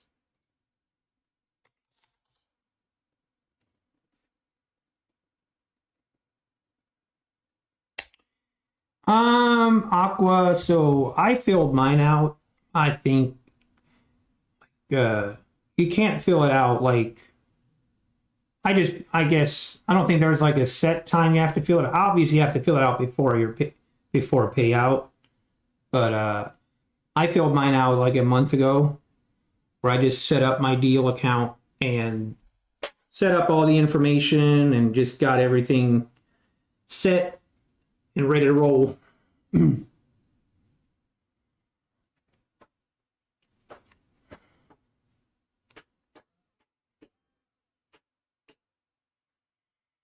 TBS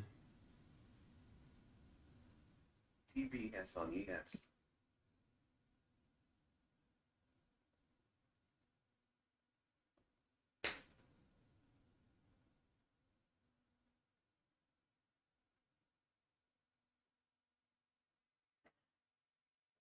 All right, we're testing the VWAP again.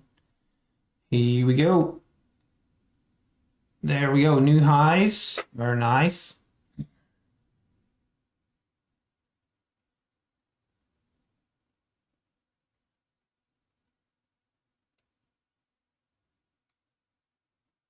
Next area is kind of 41, 42. Maybe.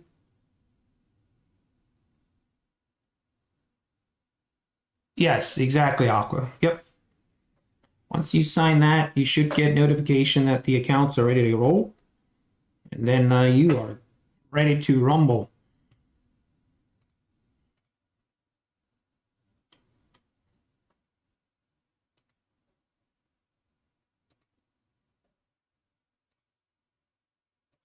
Excuse me.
Potential TX on ES.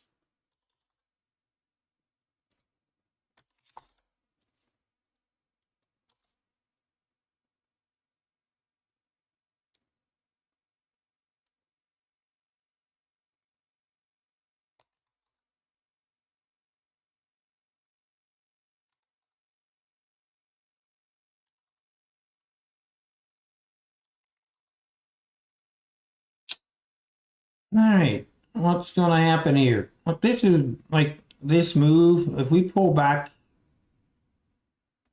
yeah, I'd like us to be above this VWAP.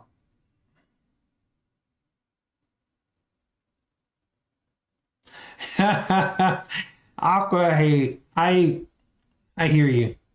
Oh, hey, Martin. Yeah, congrats on holding that long. Where's your target? Like, where would you have your target here? Because you say that you win 10 times more than if you lose. That seems to be a little bit of a stretch, but hey, 10 to 1 risk reward ratio is, especially if you have your stop at 28, that would mean your target price would be like 60 points plus. Not saying you can't have that, but your winning percentage will be extremely low.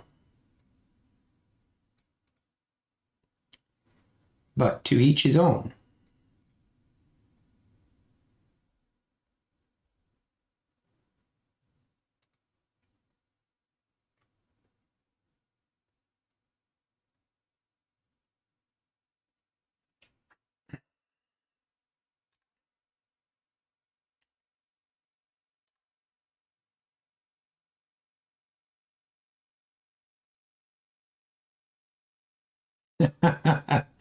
You're very, very patient. I will give you that. You definitely are.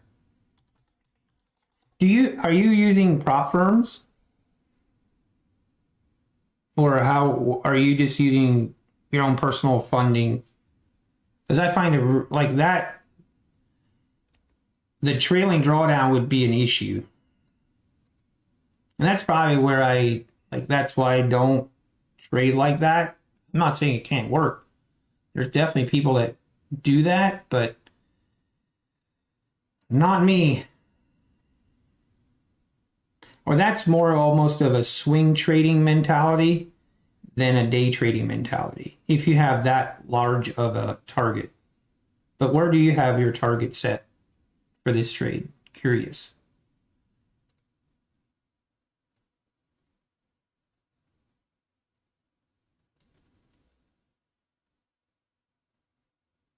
Got it. That makes sense, because that would be very difficult for to do that and allow trades to move, to have that much breathing room with prop funding is extremely difficult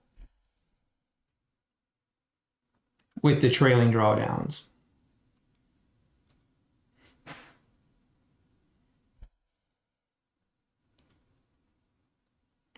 Or do you hold overnight? Or do you would you consider yourself a swing trader maybe instead of a day trader?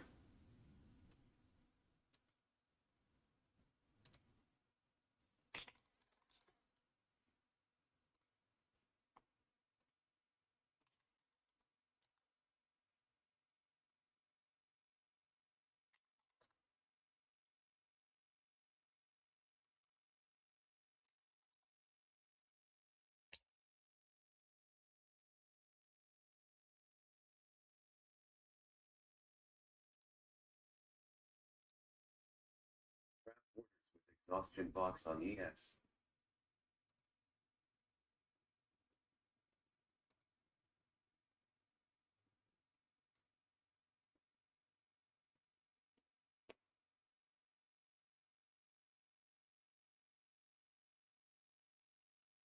Hey, good morning, Nick. Yeah, that makes sense. Okay, I see, Mark. So you don't hold overnight. Or I guess, yeah.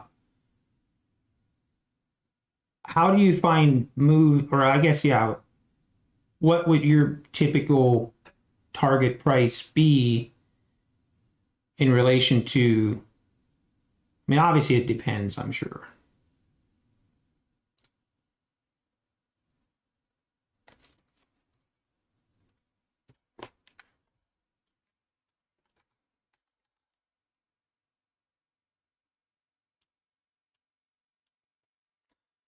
Pulling back here to the EMA, this is a tempting possible entry here, but I don't like entering right when we're at VWAP. Not a fan.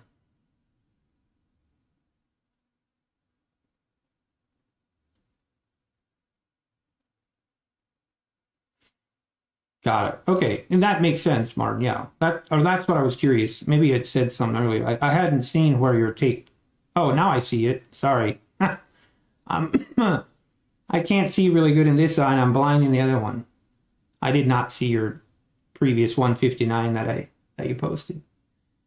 But okay, no, that I think it's very man respect for having that much patience, because yeah, I couldn't do it. Or it wouldn't fit my trading style. And I don't think with the funded or with prop firms that anyone's going to be able to trade with that kind of with that mentality on a prop firm. which is why some people like prop firms is not a good route and not a good option for certain traders because of how they trade and what works for them is not, because the trailing drawdown would kill you if like with that type of trading style.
Potential TX on ES.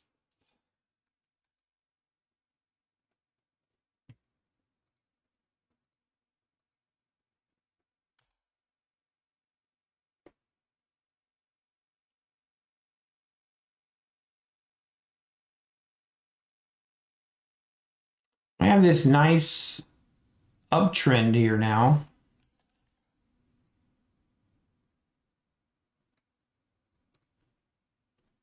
All right, here we go. Another push higher. Can we make new highs?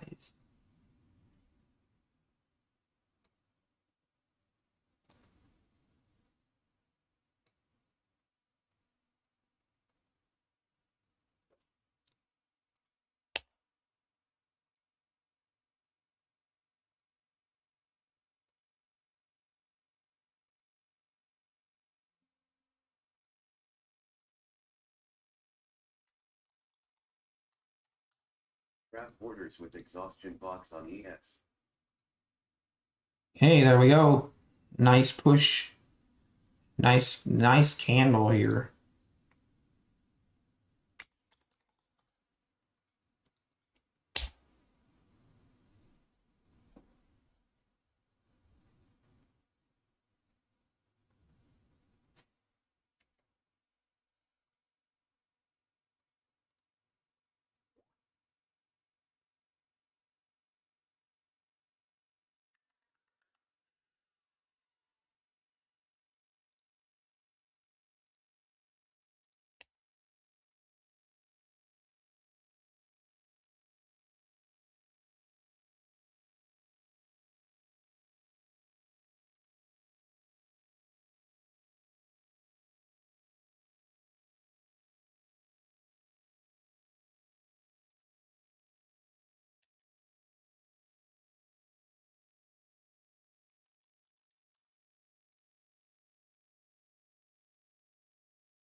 Okay, here we go. Are we gonna make new highs?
Well, we made like one tick higher.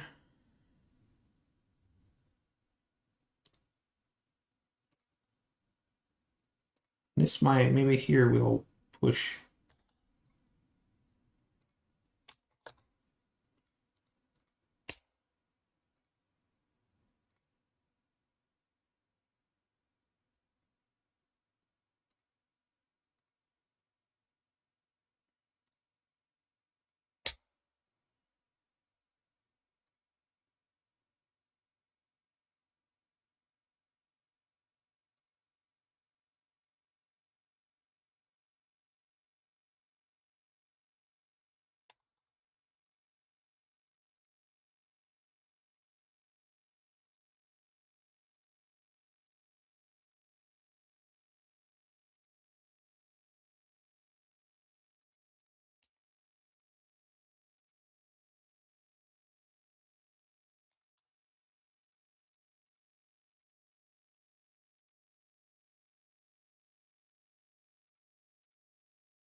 Here we go, pull them back again.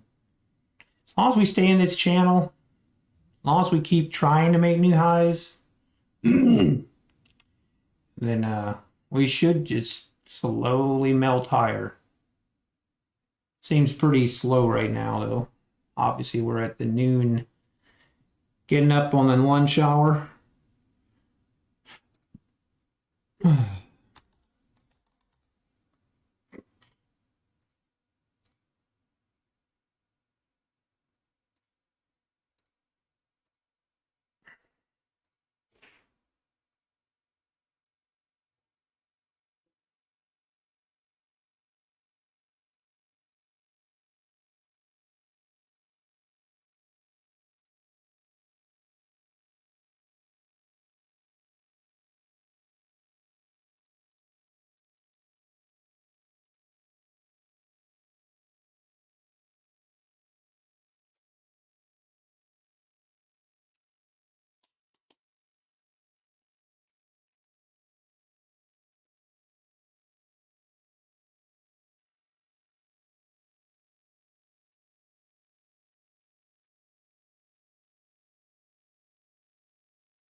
Get all my charts in here. Yeah, exactly, Martin. They're chilling. Which actually makes me hungry. Makes me But I'm trying to finish this project before I go to lunch.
Okay, bouncing right off this trend line.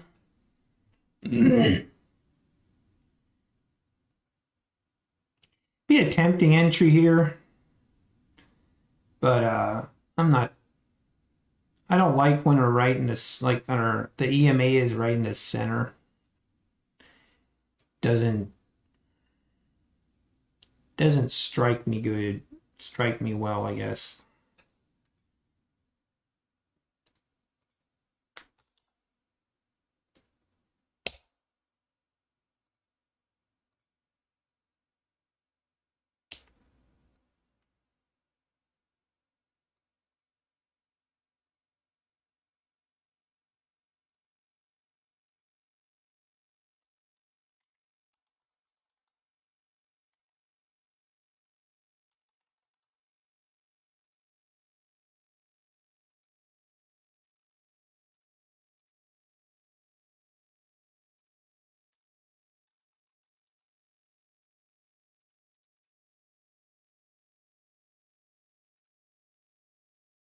All right, here we go.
All right.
All right, are we gonna push? Try and make new highs again here?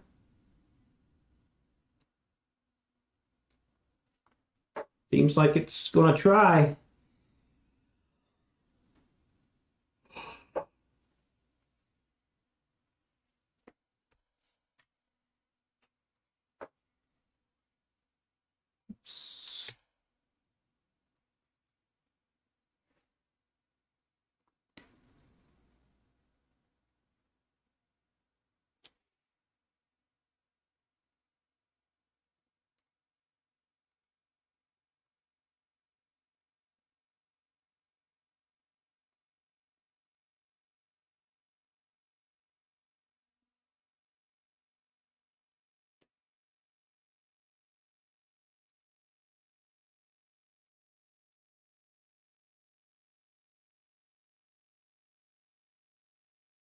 Potential TX on ES.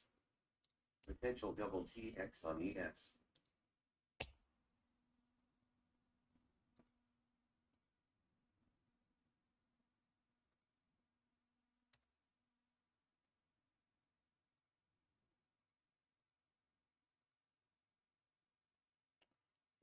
Boy, we fail to make new highs here, and if this pulls back below this, then that will be interesting.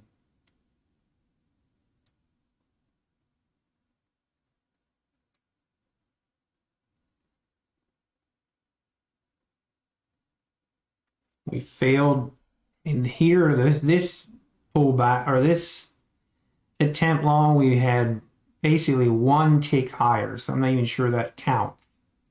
I would consider this as a double top. And then on this leg up, we did not even make it to the top, and now we're pulling back. So unless this bar gets, yeah, well, like some serious buying to push it higher, like we are now, if this keeps up, we can push higher from this, then the bulls are still in control.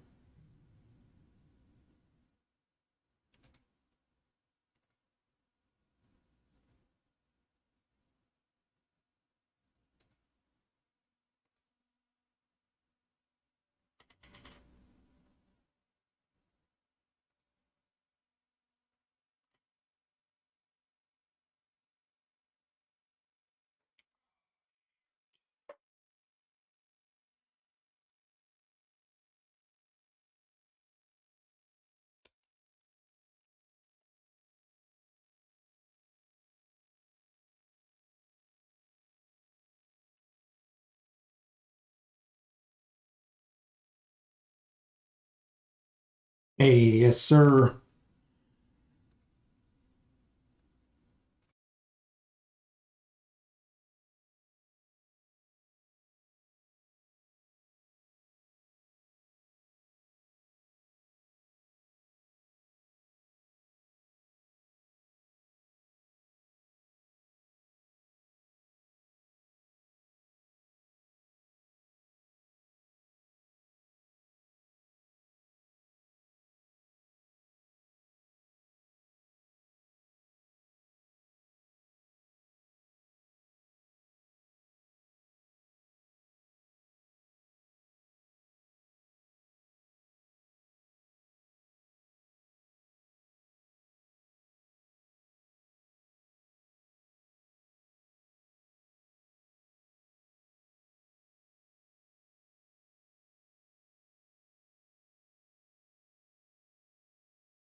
All right, I'm back. Sorry, I was on the call.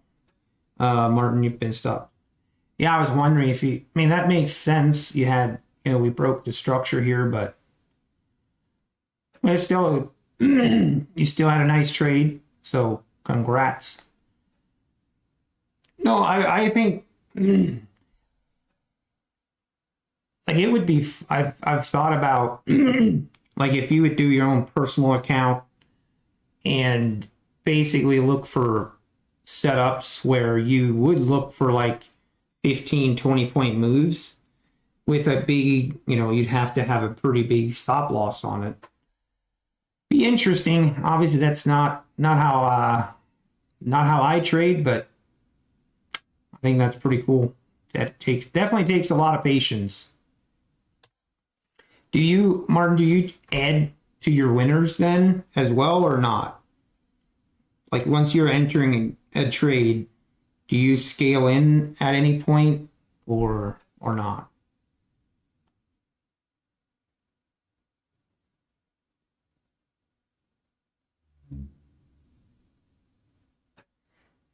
Hey Nick, I just see see your comment now. Why does the streamer not take the setup he calls out? Sometimes that's a good question. But usually I'll call out my setups and I'll say why I don't take the setup. Usually. Sometimes I don't, but I try to. I try to because I review the video, I'll review the live feed, and then I like seeing my explanation of why I might not take XYZ setup. That's a fair question. Basically, you're saying what's this fool doing? That's fair.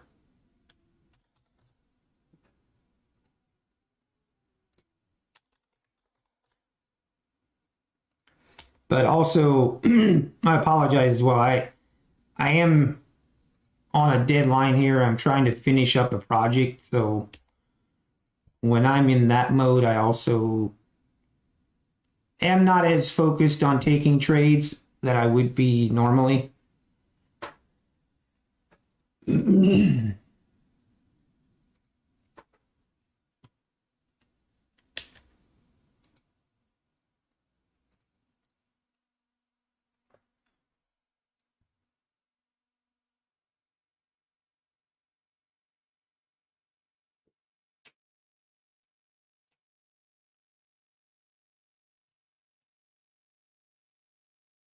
Orders with exhaustion box on CL.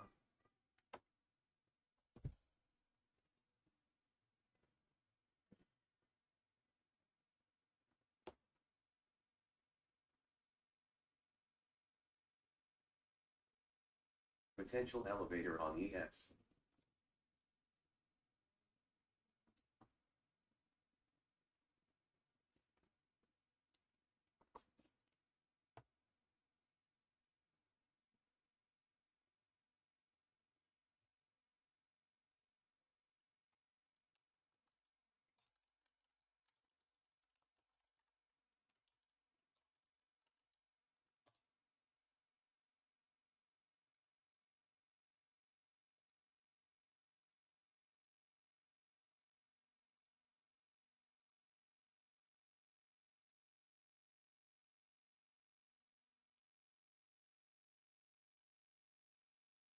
Oh wow. We broke structure and now we're above VWAP again. But this here, I'm just not interested. Not interested at all. We're basically trading here. I'm actually going to move this to this. We're just stuck in this range right now.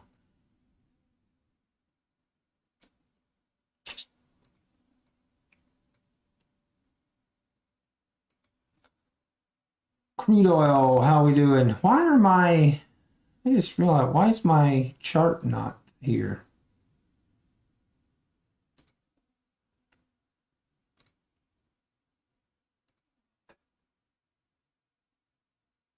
That's not the right chart either.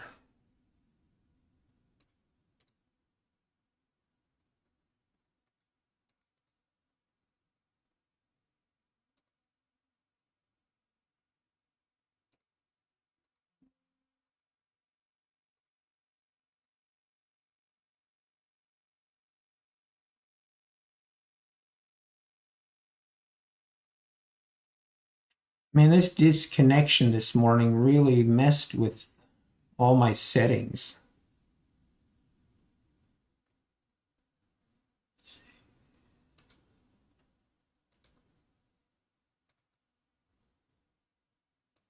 There we go. All right, now back. All right, we gonna break out here and make a move, or are we just gonna chill, not do nothing? Potential TX on ES. Potential double TX on ES.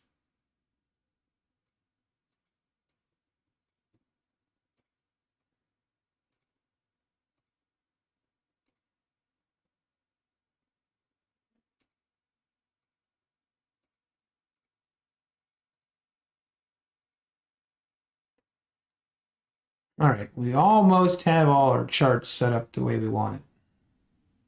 Finally.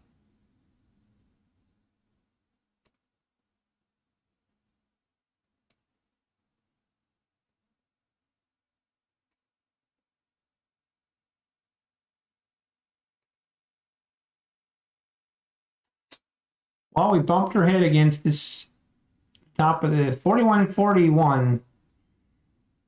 4142 seems to be a pretty heavy resistance. We try once, twice, thrice, 4 times. Double TX on ES. We have tried 4 times now to break that level with no success. Very interesting.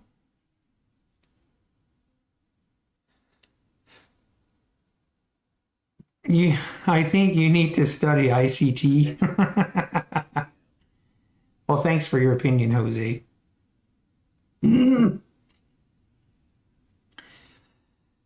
I have nothing against ICT. I think he does a lot of great things, but not everybody needs to trade like ICT teaches. There's a lot of other ways to make money. So thanks for your suggestion, but I'm good.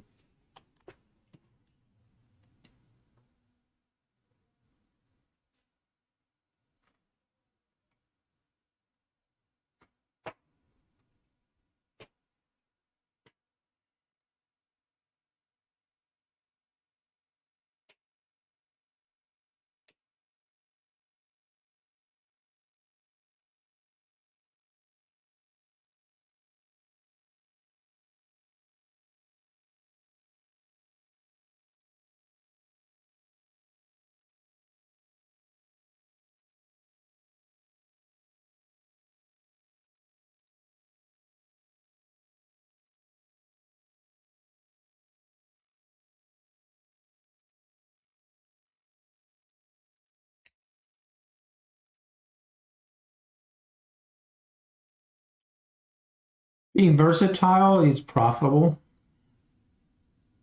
There's a fine line between versatile and having so many different strategies that it's confusing. Or I don't think it's helpful to have, if you have 5, 6, 7 different setups that you trade and different strategies that you trade, it is difficult because I just think it's, or for me, and I'll just talk for me personally. It might be different for you, might be different for someone else, but for me personally, it gets too confusing. So all of a sudden you're looking at a chart and you're like, wait, is that this setup? Or maybe what if it could be this setup? And you're trying to figure out which setup that you should be using. And I just find that confusing. I would much rather have one setup that's simple, that I know when I see my setup and I don't need to. Yeah, that's just me personally. But to each his own. There is a ton of different ways to make money in the market. There's a ton of different ways. Everyone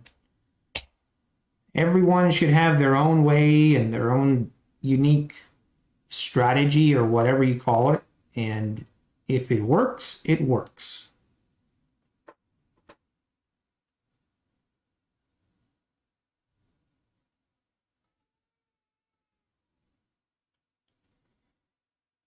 Because once someone is claiming that they have the holy grail of strategies, and or one person is the holy grail of ever, then you lose me, because that just isn't the case.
Not to dictate what strategy to use, but to accumulate confluence. I mean, yeah, that makes. I think there's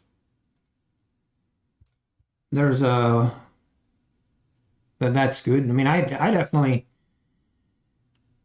I enjoy hearing what other people's strategies are and how it's different from mine. Like I enjoy listening to their strategies and their setups and their entries, but more for just entertainment, I guess, than actually that I would use it.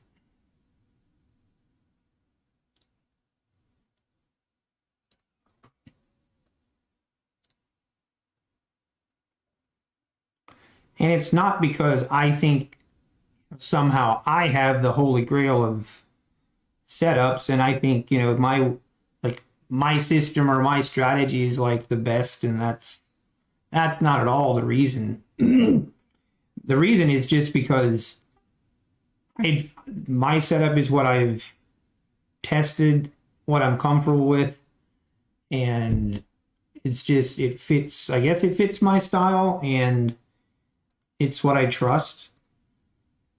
And I just don't want to go down the rabbit hole of trying different strategies and stuff. Because I've been there and it ain't fun, or usually not.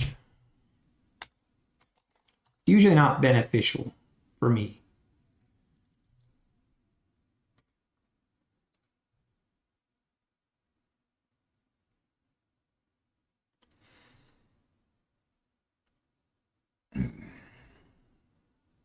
Yeah, stop here at 143 above this heavy resistance area. I can see that. That makes sense. This is pretty tight range we're trading here. Basically, ever since 11:30, almost the last hour, we've just been trading this range.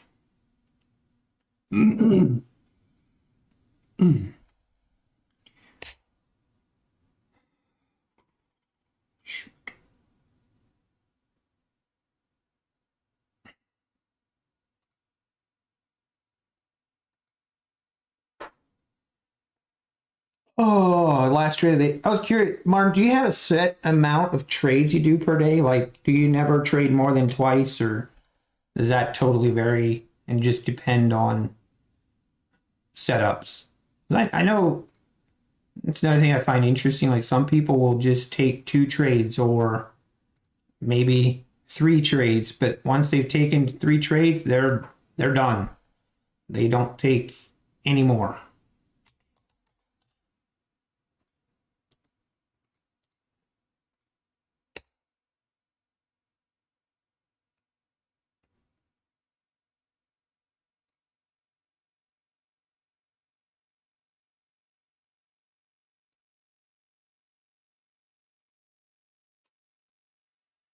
Oh man.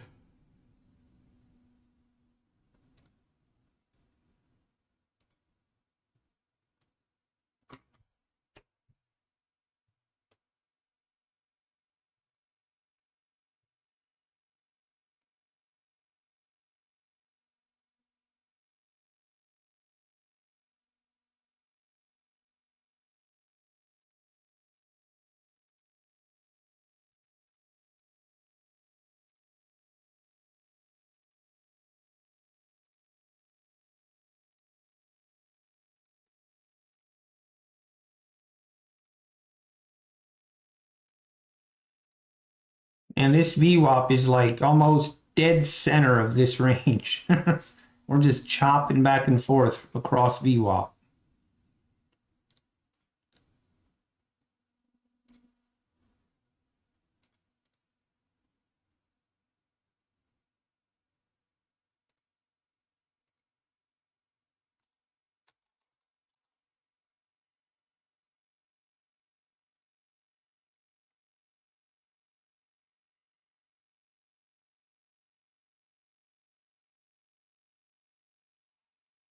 Yeah, that makes sense, Martin. I'm sure, yeah, with um usually those the setups and the higher profit and stuff, that's those setups usually take a little bit longer.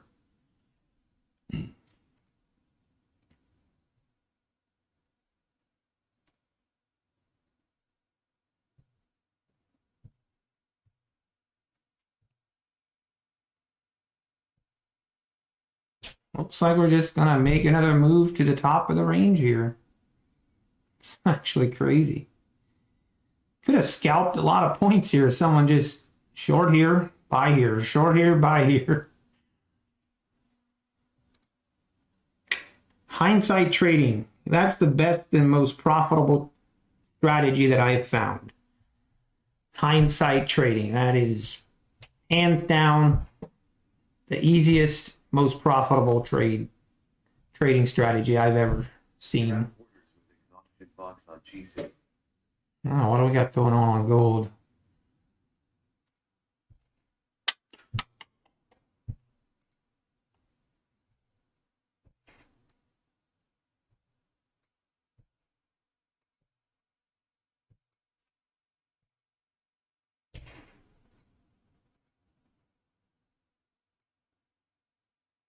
Okay, ES is trying to make a move here. Seen a little more effort here. Are we gonna break out?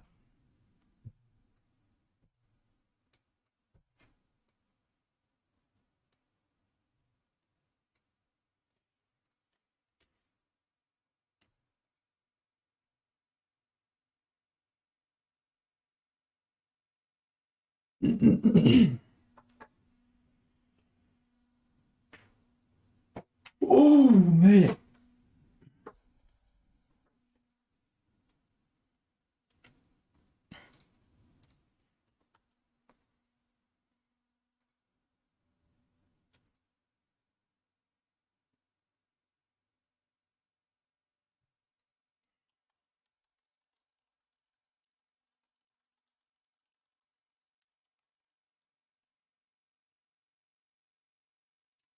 Oh boy, here we go. It looks like it's gonna try to break out.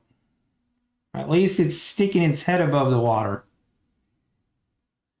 It's taking a look around and might get whack-a-mole. Whoop! Down, boy, and who knows?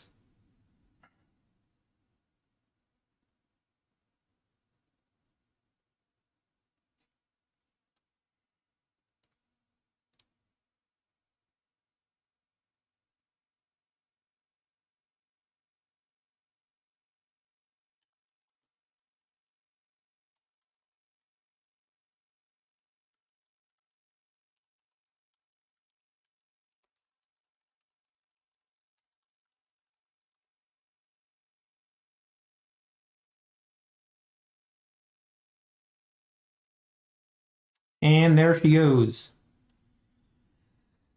Well, finally, after 1, 2, 3, 4, the 5th try, it finally made its way through. That took some effort.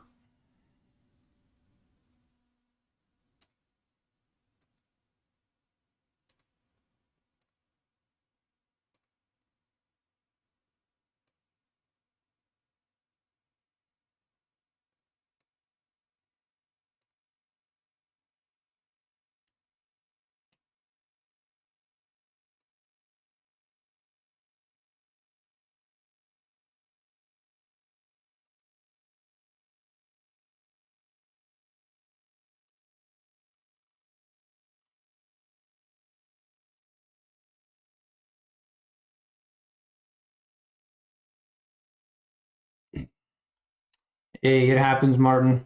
Sorry that one didn't go your way. But that is just how it goes.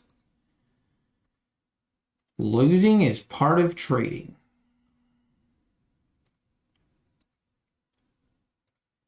I should know because I've lost a lot. I have become a professional at losing.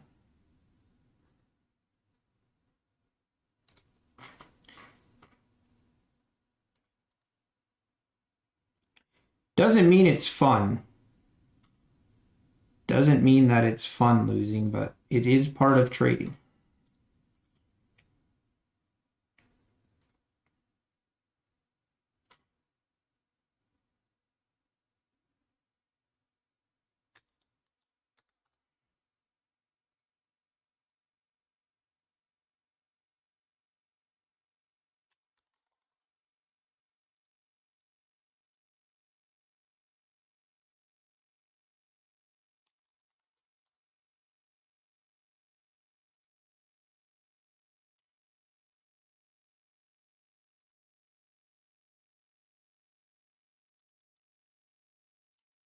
And pulling back again.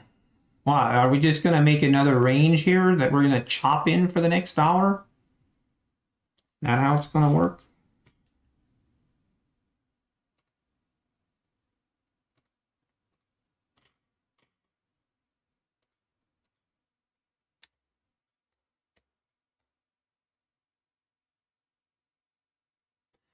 Wow, what a pullback. Martin, I hope you close your charts and just, yeah, don't even look at this price action. That's when it gets frustrating.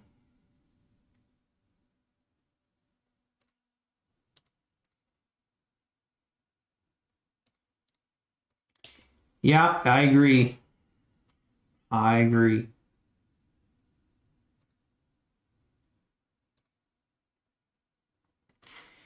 And that is definitely something that I've had some stupid losses lately where I'm not following my plan and I went off the rails and yeah. And those losses, yeah, my win-loss ratio right now is not good at all. And I definitely need to turn it around.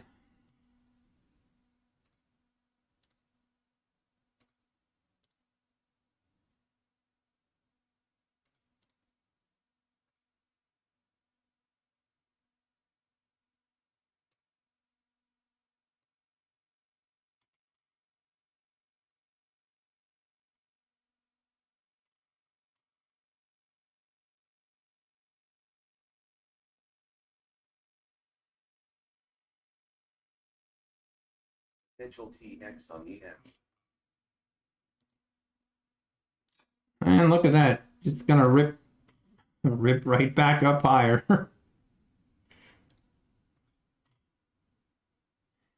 Tell you what, this market can give you whiplash.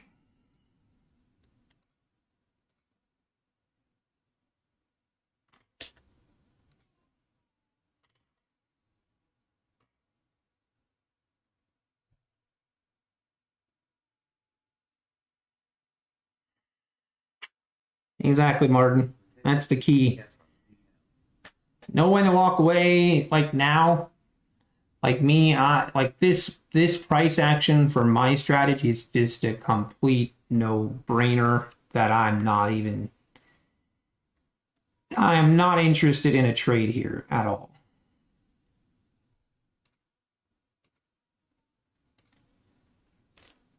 So we just wait. The thing to remember is there's always tomorrow.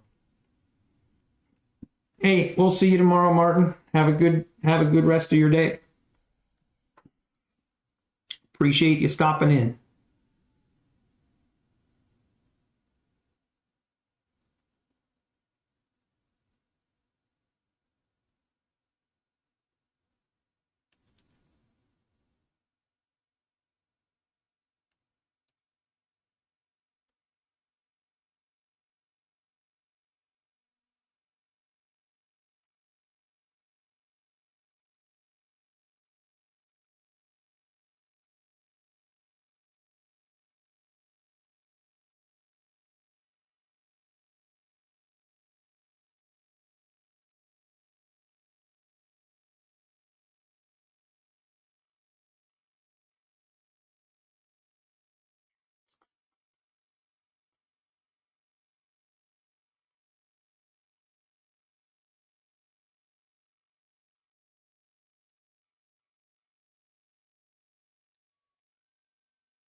Wrap orders with exhaustion box on ES.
No, it bounced. We did kind of respect this EMA and the VWAP. I wasn't really paying attention on that, but just not really interested in taking a trade in this price action right here.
Potential TX on CL.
Potential elevator on ES.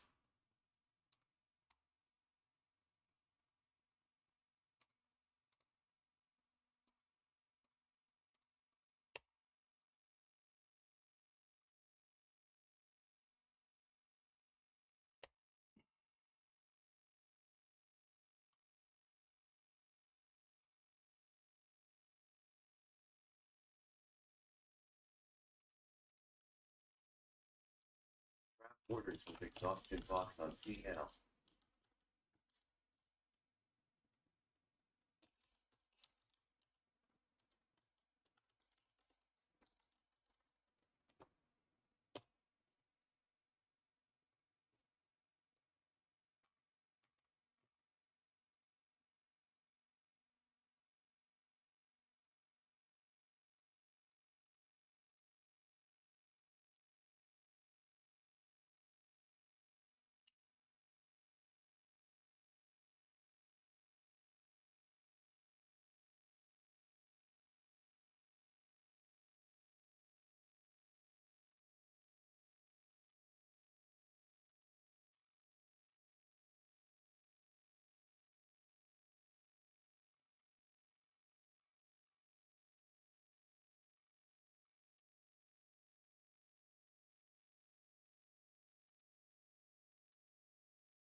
Hey, Jedi Trader.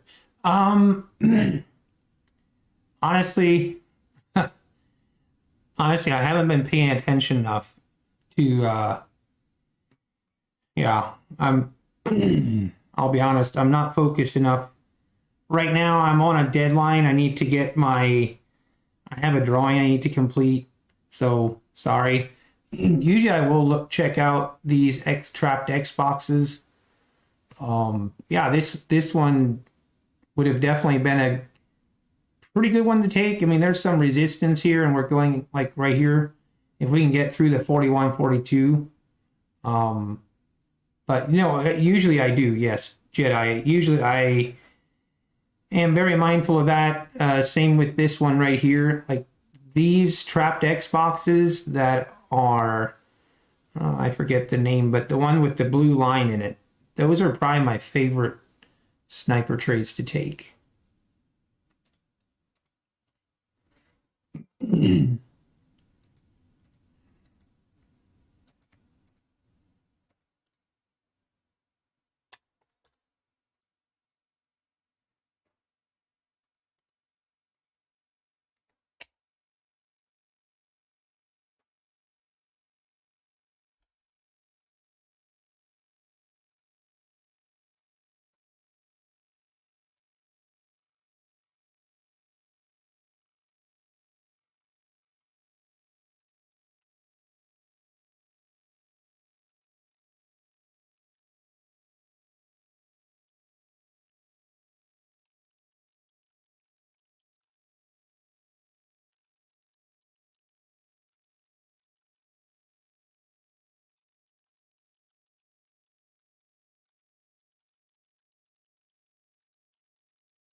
Oh, excuse me.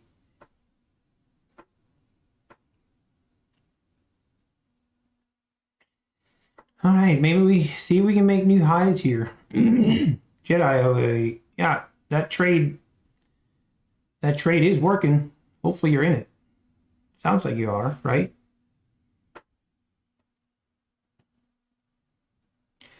This definitely could have been an entry. Yeah, there we go. There's a nice push. See if we can make new highs.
All right, now we're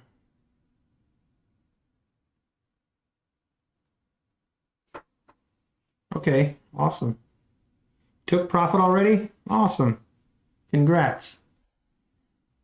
Yeah, that was definitely and it would have met my criteria for a setup for sure. Only thing I guess I wouldn't have liked is that we're trading in this, we're still stuck in this range.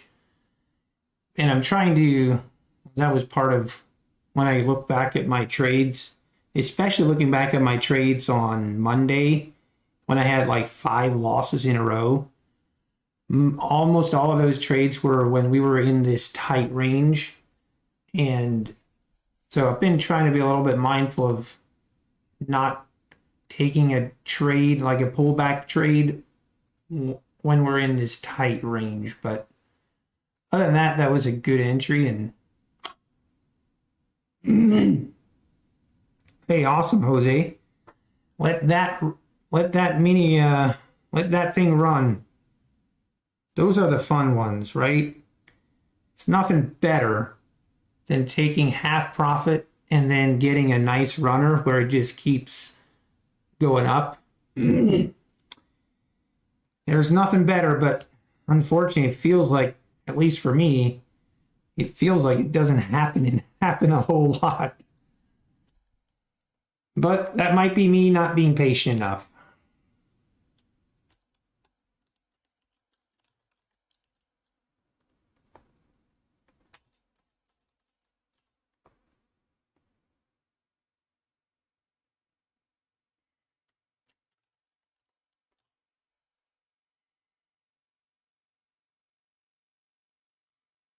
Kind of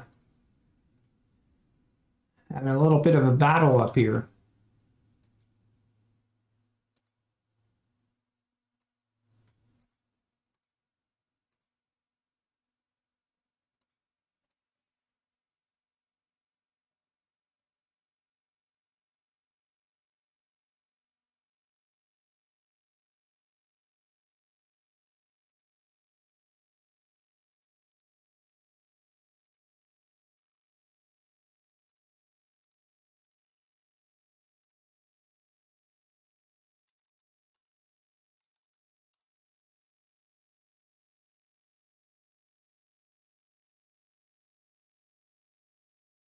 Hey, yeah, that's awesome. That's kind of how I've been trying to do it. Um, but my runners have not been working out at all the last 2 weeks or so.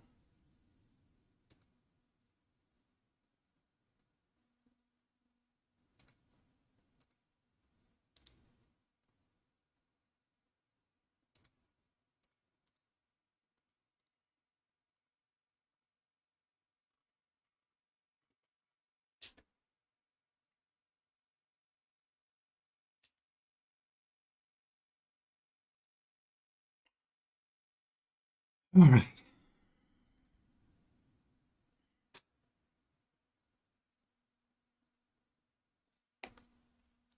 I need to make a phone call.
Potential TX on GC. All right, I'm back.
Box on CL.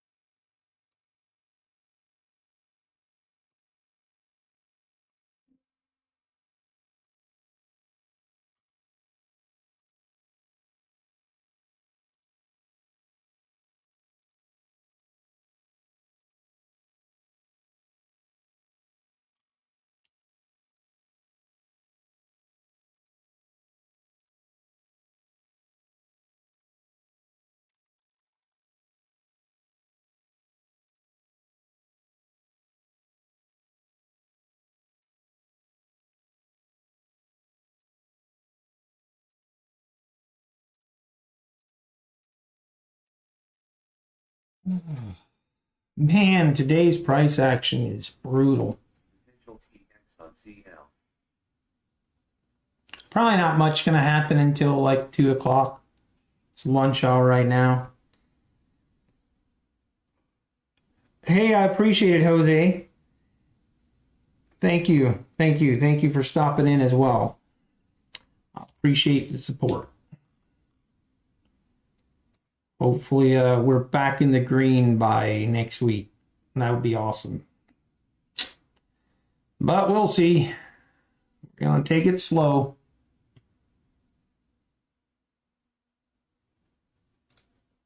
Trap orders with exhaustion box on CL.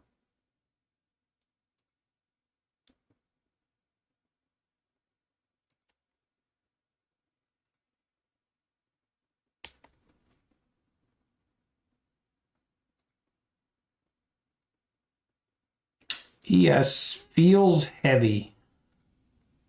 Feels like ES is gonna make a correction, but maybe not. Just the price action just feels sluggish and heavy that I think we're gonna see a little bit more of a pullback here, but not anything that I'm gonna actually take a trade on.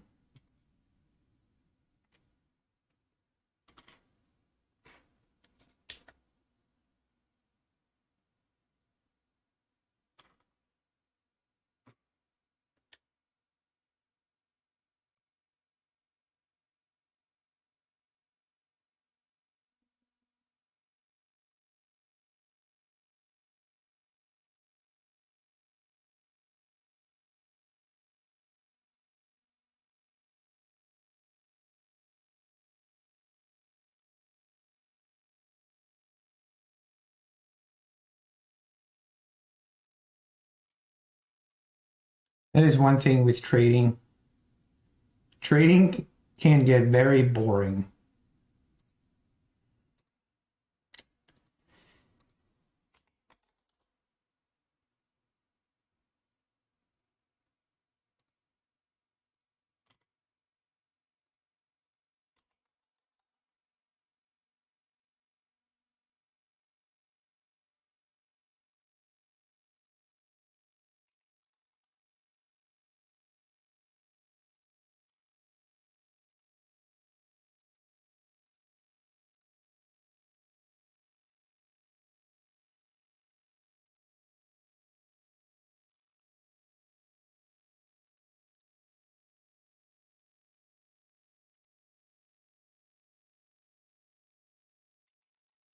Double TX on CL. Potential double TX on CL. And here's the pullback that I was expecting. Now, the question is, are we going to actually see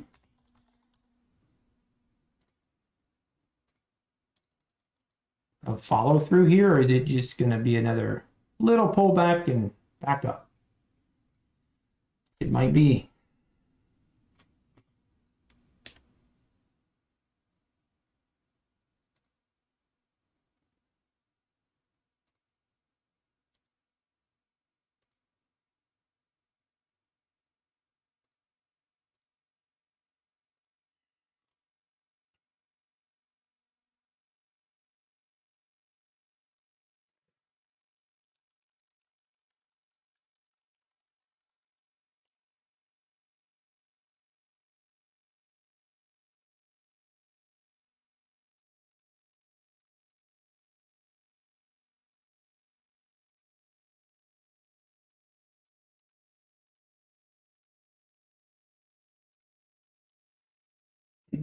Yeah, and here we go. Going right back up.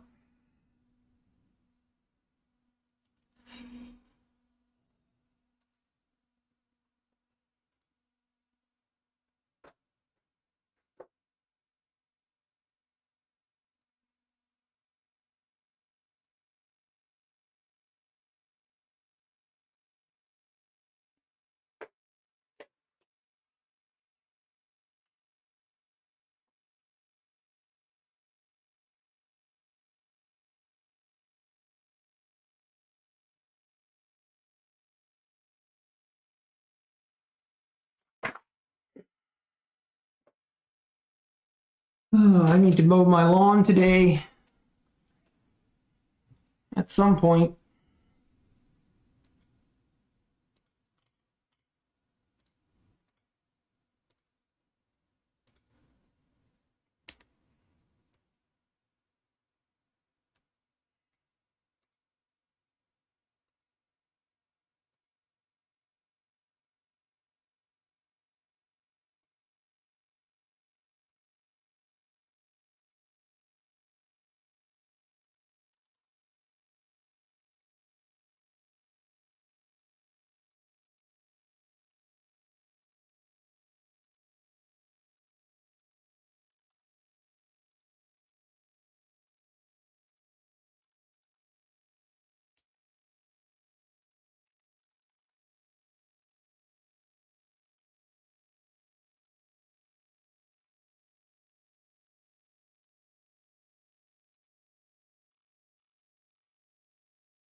Yes.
Oh man, this is just, Trap orders with exhaustion box on ES.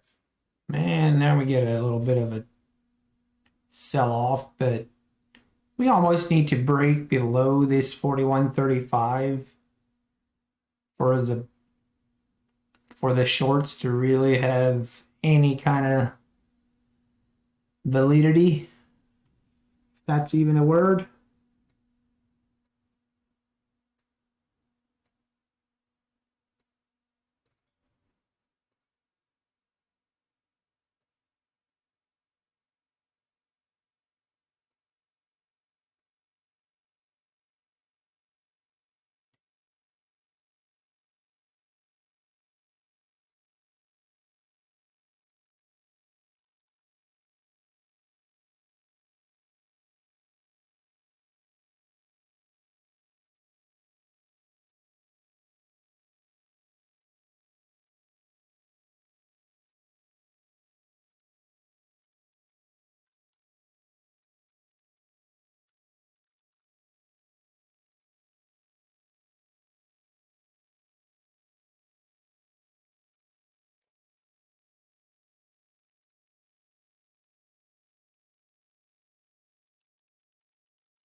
Potential TX on GC.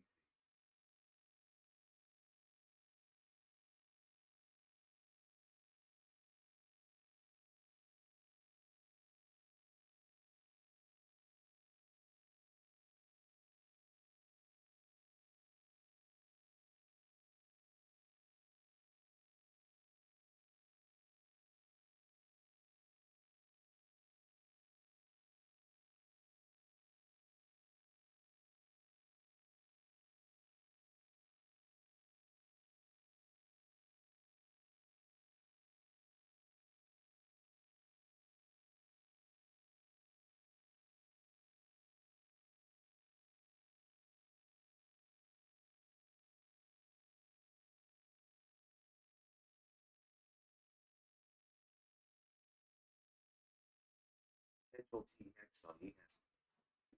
Potential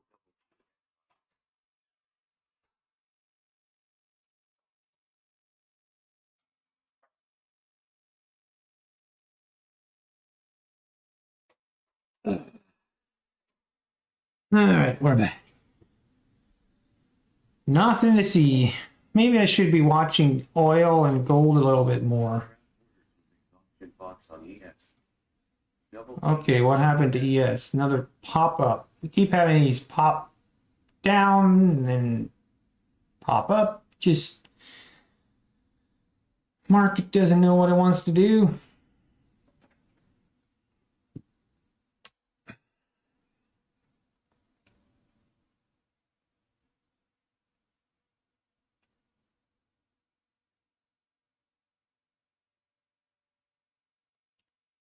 We're just gonna continue to be patient. Trap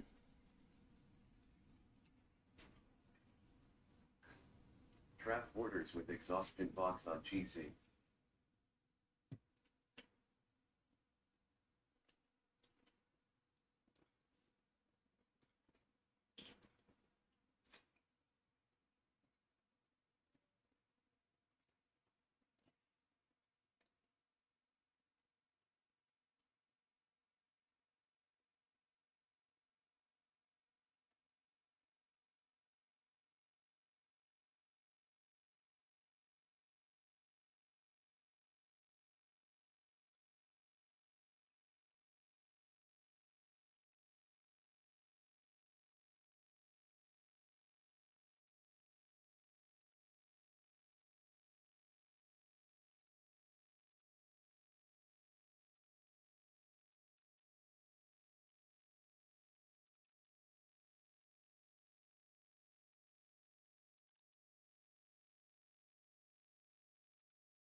Potential TX on ES. Potential TX on GC.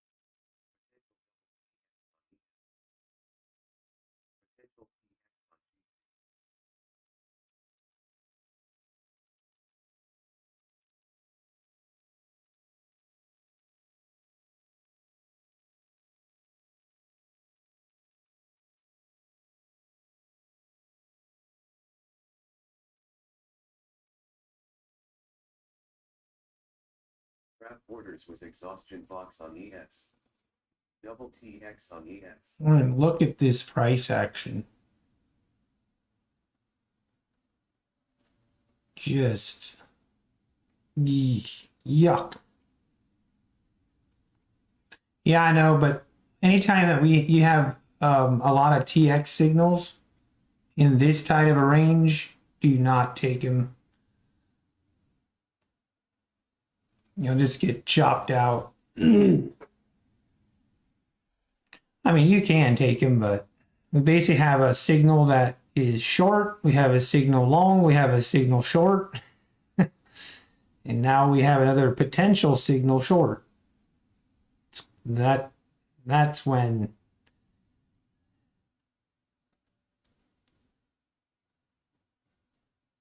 this is not really. We need to break out of this congestion before that's valid.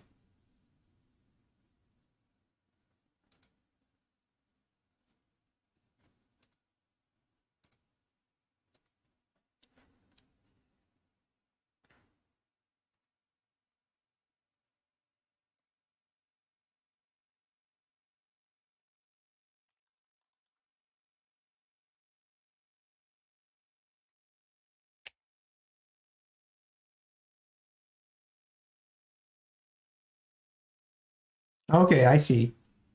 I mean, yeah, that's kind of how I do it in a way. Like, I look for pullbacks.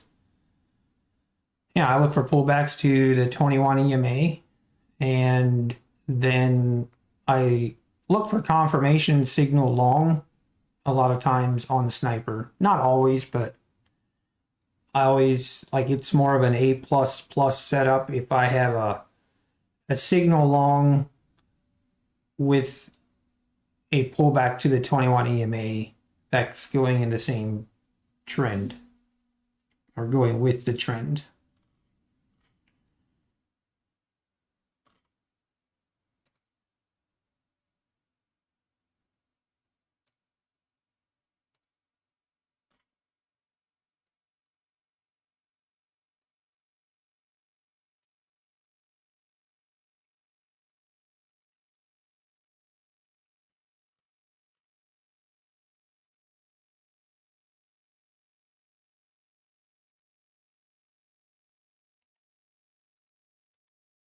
Potential elevator on GC.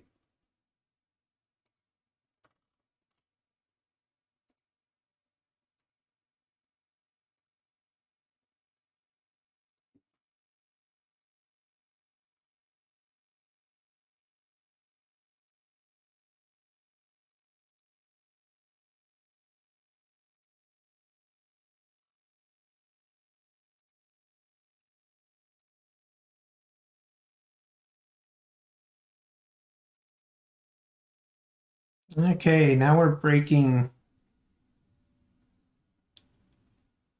below VWAP here.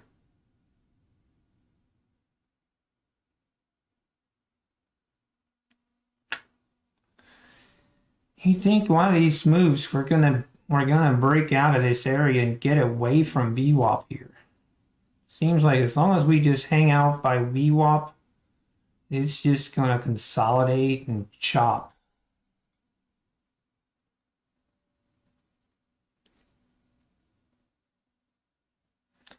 Yeah, exactly, Jedi. Hey, that's the key. Small losses. Keep your losses small. That's how I like it. Not everyone does that. Some people, they don't like the tight stop losses. But for the way I trade, when I have an entry, it's usually, with my entries, I'm usually right or wrong. And I know within 8-10 ticks of drawdown, I need to get out because I'm wrong. at that point. So now we kind of breaking out down below this VWAP. Now, still kind of in this channel. To really break out, we need to go below 41.34.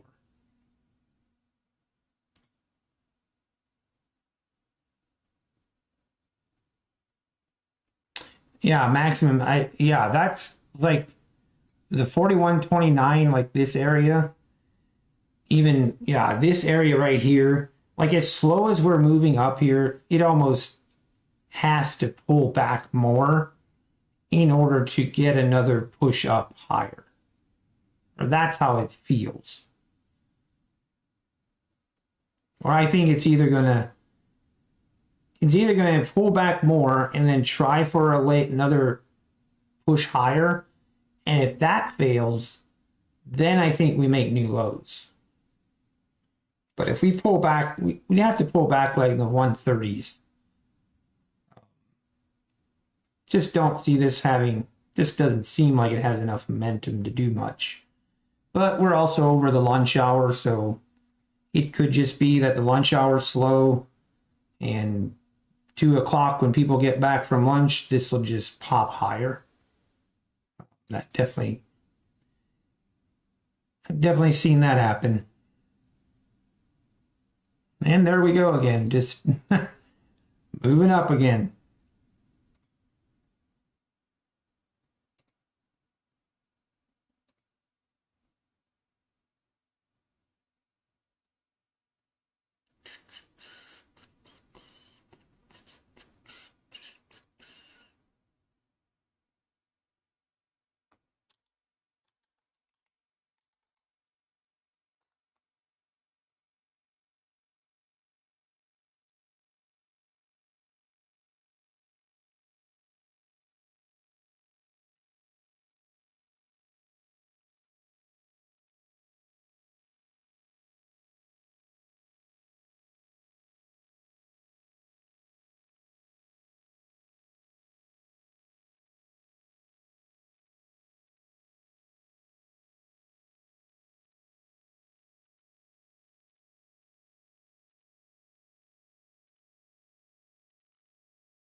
Digital TV hits on ES.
Hey, Aqua.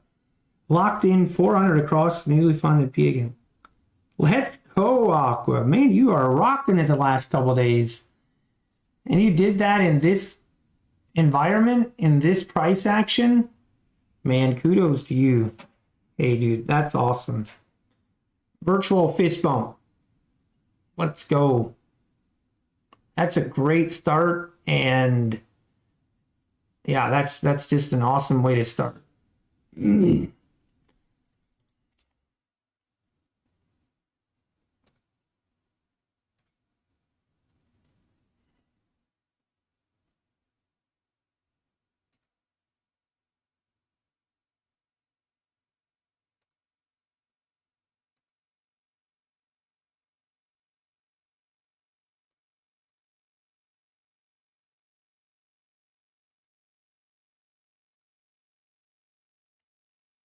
Wrap orders with exhaustion box on ES.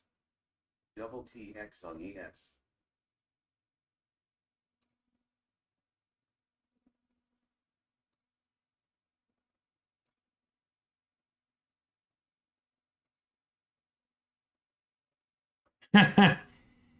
On the NQ.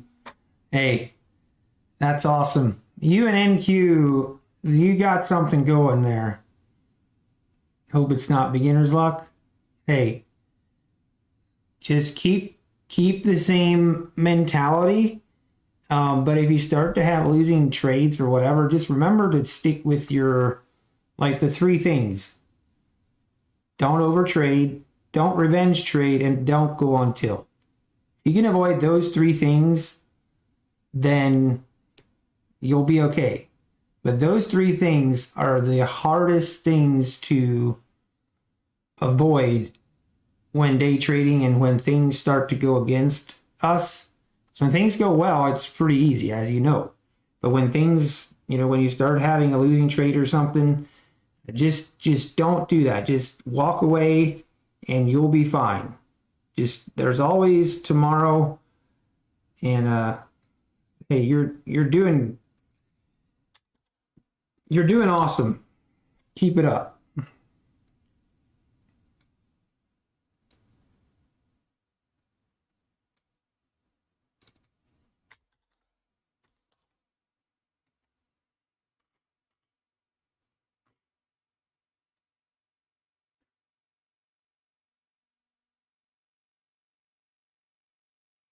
Yeah, exactly. Low and slow.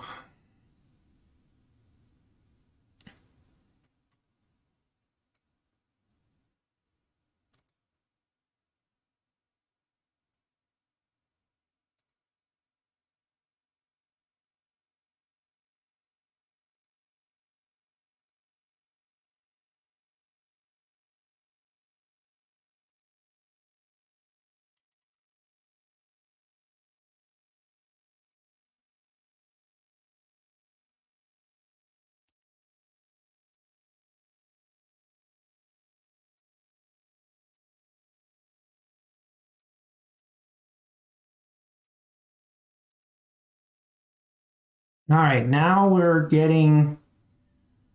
we break below this 41.35, kind of like we were expecting. And this is actually kind of an interesting play. Um, what I'm looking at is so we've been chopping right in the middle of this EMA, and this is right in the middle of chop. But on this move up, we went up to the 21 EMA and we failed. And technically, you could have justified an entry here, I guess. I wouldn't have taken it just because of this chop, but it definitely felt like this was getting heavy. You can even see the rounded top that we're going to make a little bit bigger pullback or if we try and go higher, it's going to require a little bit bigger of a pullback. Now I'm kind of thinking, pulling back to at least the 33, 32, but who knows? Might just rip here.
box on ES.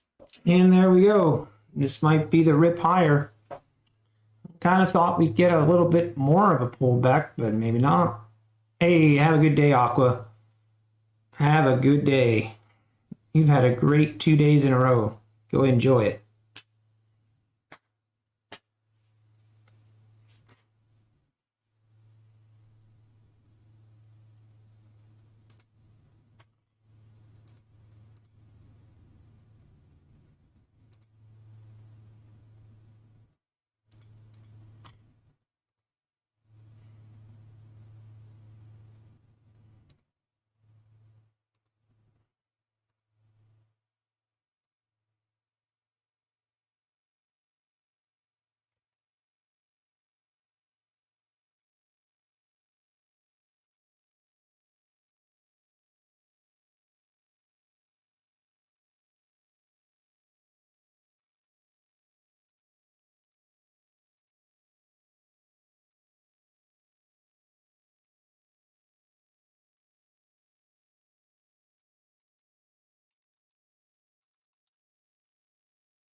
Well, that might have been a fake out.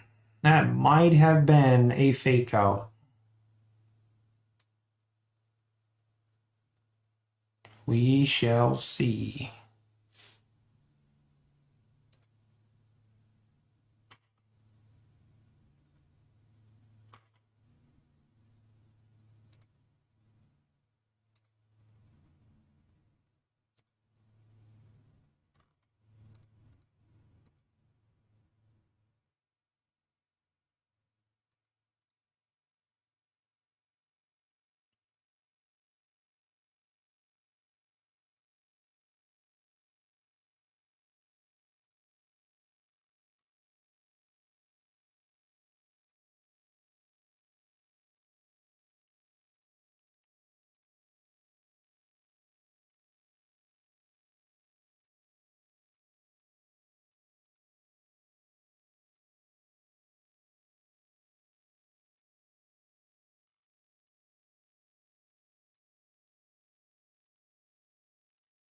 Here we go.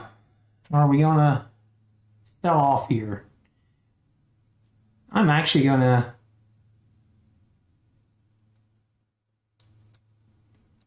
switch to my evaluation account here. And I might take a trade on my evaluation account.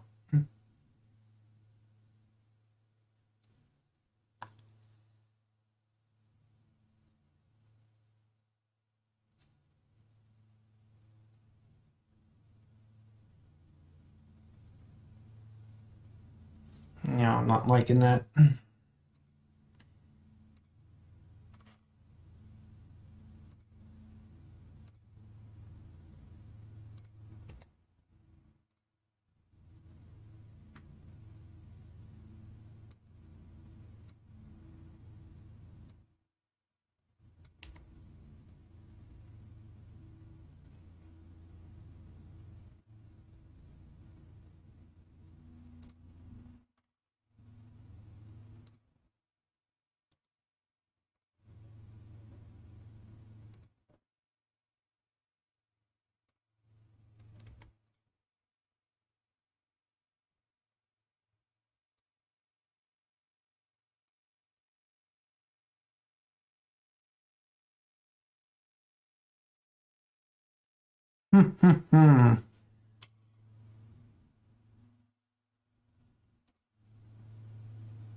Double TX on ES. Potential double TX on ES. Wow. Hey, we just found a new place to chop. We just moved from chopping up here, chopping down here. Very nice, very original.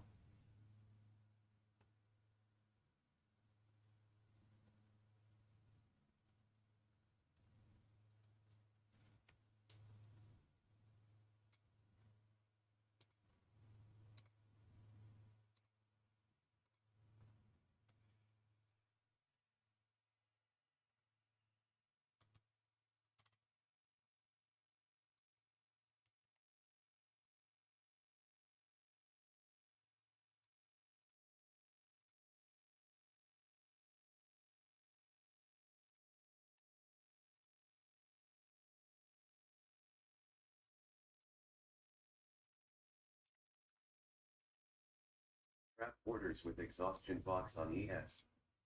Double TX on ES.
Potential TX on ES.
Okay, we're right at VWAP. VWAP and EMA here are very close together. This is interesting here.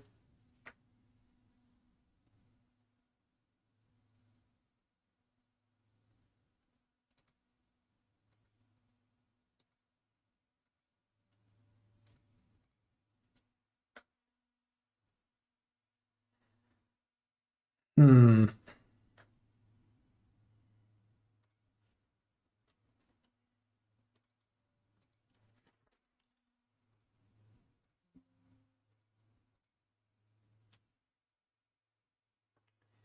Never mind. We're gonna try and make new highs the way it looks.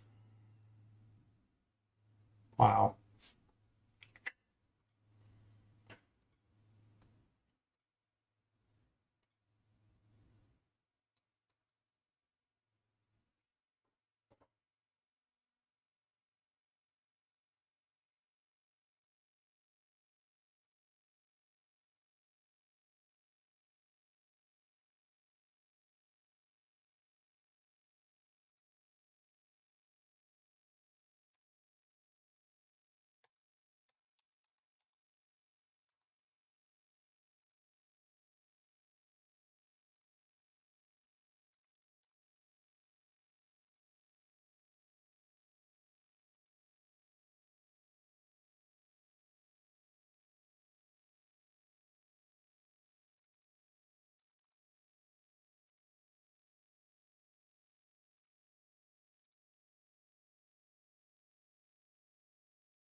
This is probably the first really nice move that we've had in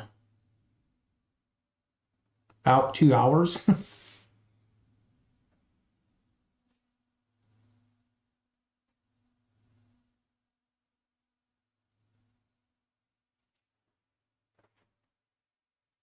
Potential TX on ES. Potential double TX on ES. Wow, and we TX on CL. just did it again. Just flashed down like crazy.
Exhaustion box on ES.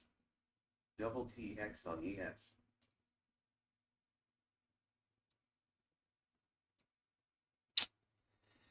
Well, I guess it was a fake out. Huge amount of trapped orders up here. It's crazy.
All right, here we go. Are we gonna break below this?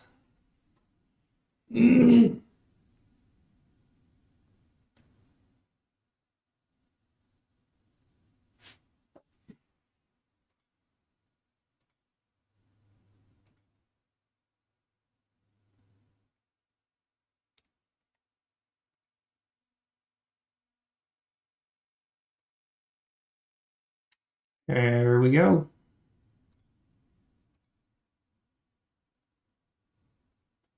Looking for a pullback back to like this 128, 130 area even.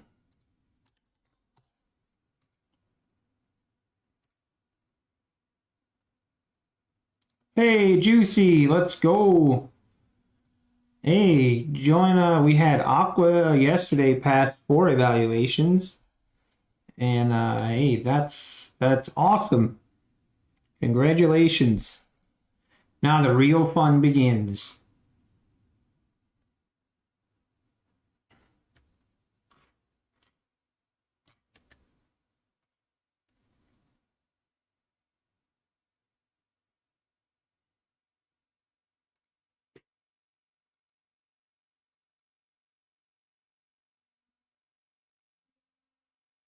All right, so this is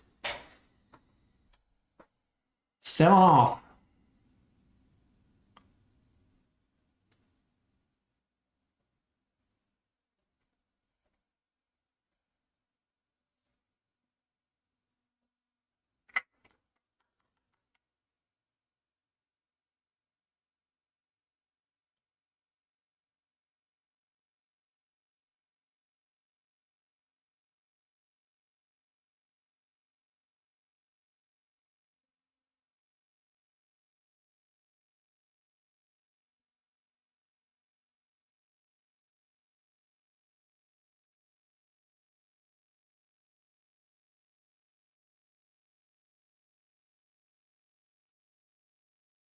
Potential TX on ES.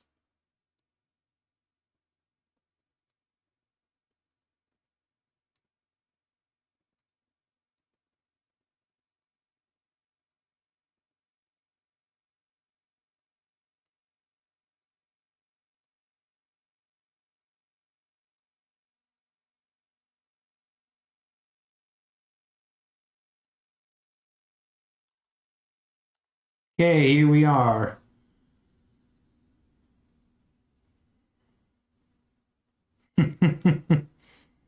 Yeah, it's definitely once you get to a funded account, it definitely gets real. That's when it really matters. All right, are we gonna just make new lows without any sort of pullback here? Come on. At least give me a shot.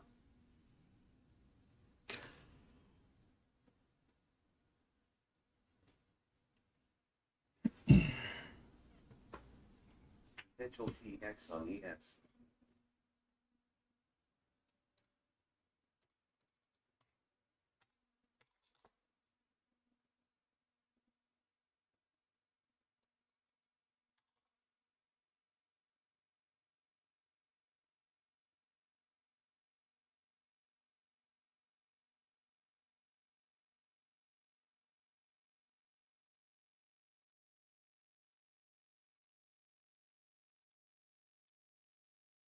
Hey, let's go, no futures. I was just thinking, I was like, man, I mean, it's not part of my plan, but I do take trades like this where it's just a breakout of structure. Like just entering short like at 41.34 would have definitely been a really nice trade. So very nicely done, futures.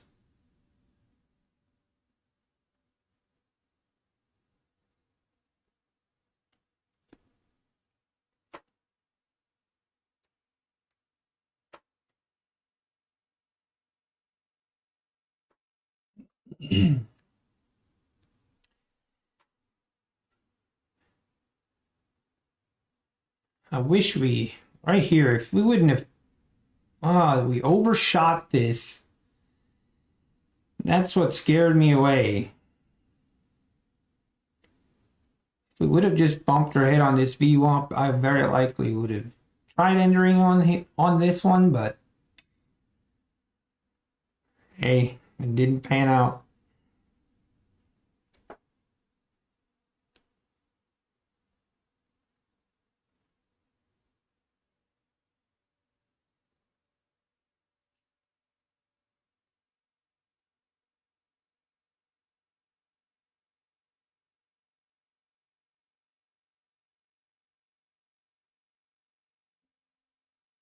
Potential TX on ES.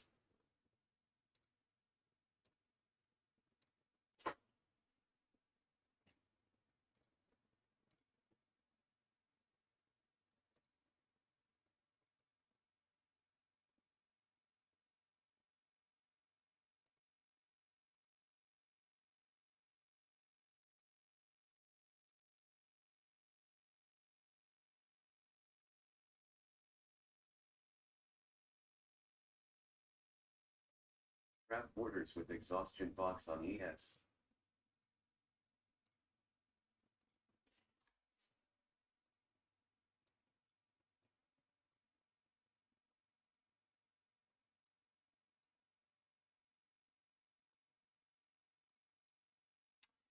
Okay, here's the bounce.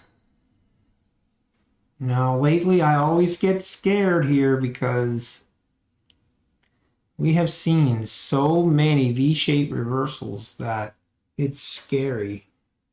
It's scary if you're a pullback trader.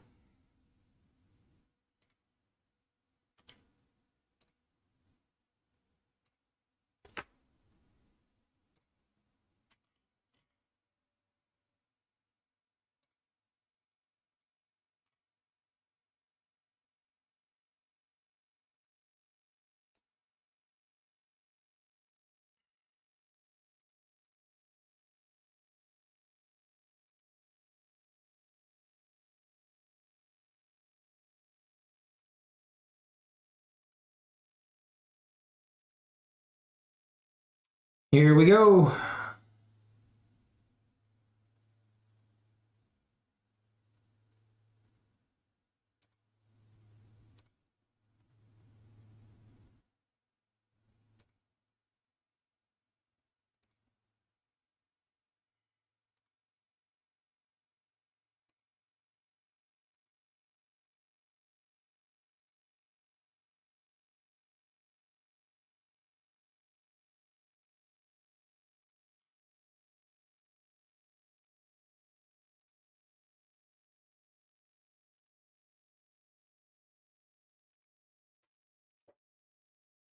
Man,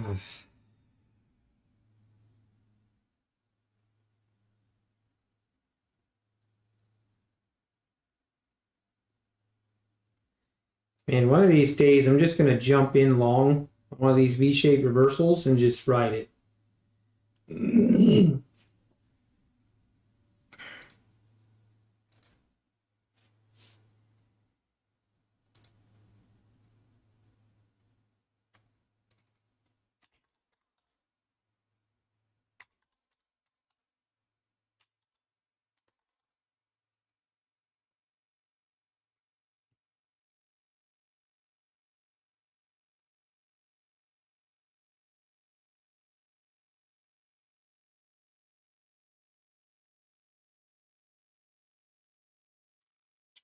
Top sniper trading. I mean, I appreciate it, but I do not copy anyone else's trades.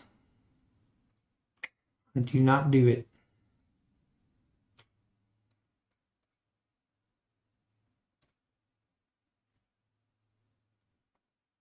Potential TX on CL.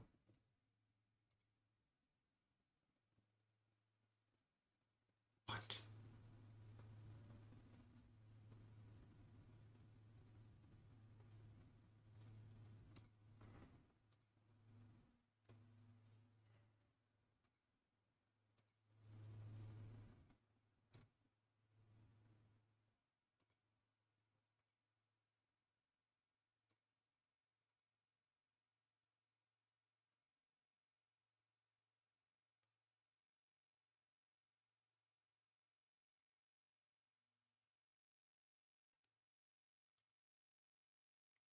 he break down what has happened?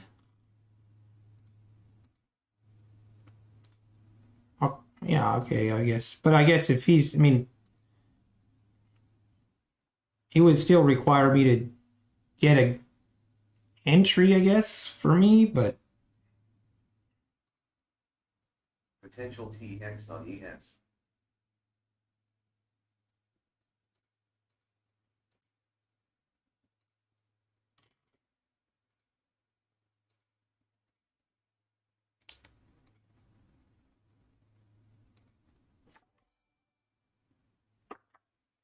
hey, Doug, thank you for the subscription. I appreciate it.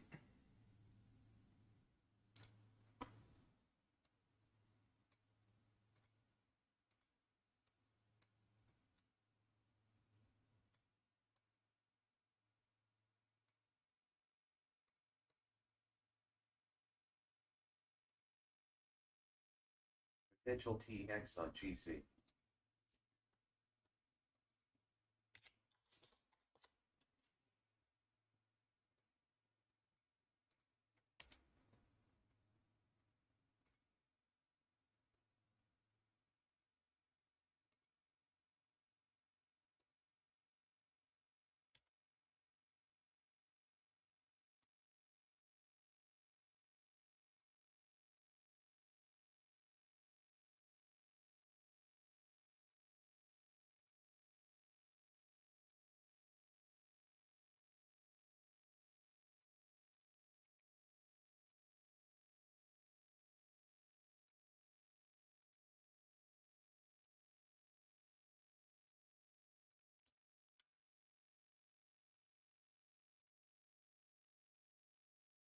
All right, this is a very, man, I'm so close to getting this project done. Let me just finish this. I really shouldn't be trading when I'm like trying to get when I have a deadline that I need to meet because I'm very, I'm distracted.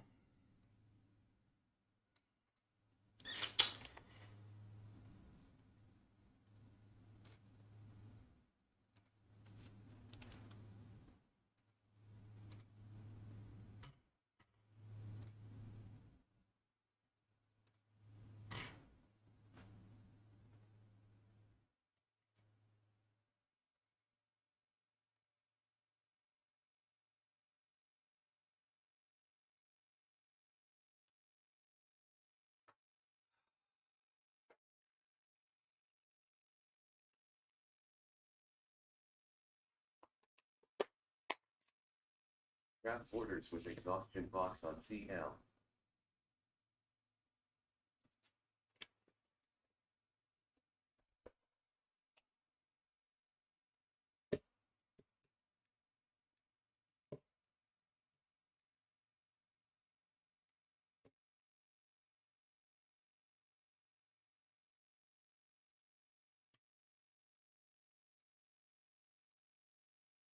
Oh, wow.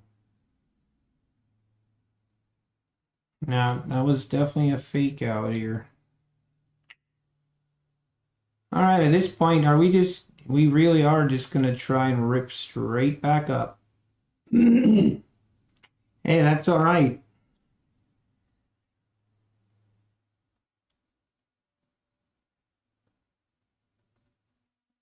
You can learn from it.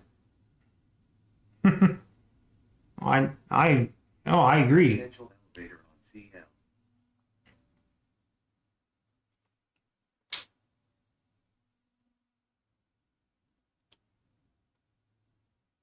Wow. Nice move here.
Potential TX on ES.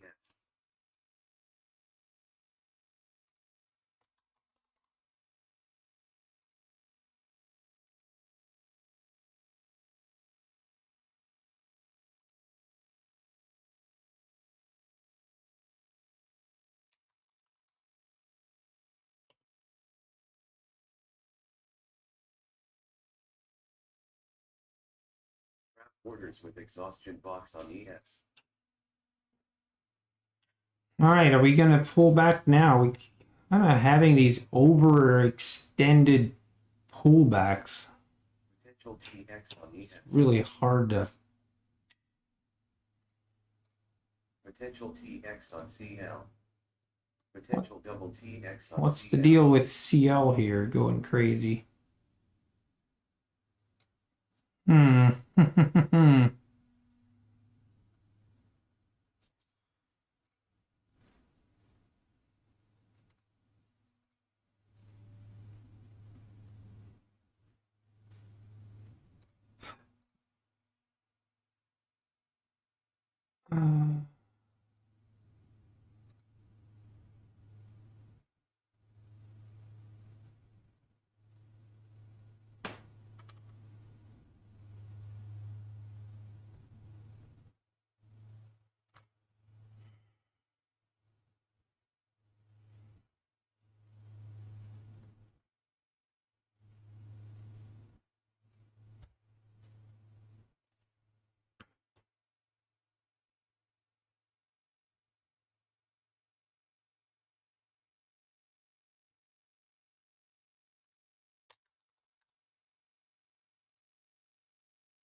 Potential TBS on CL.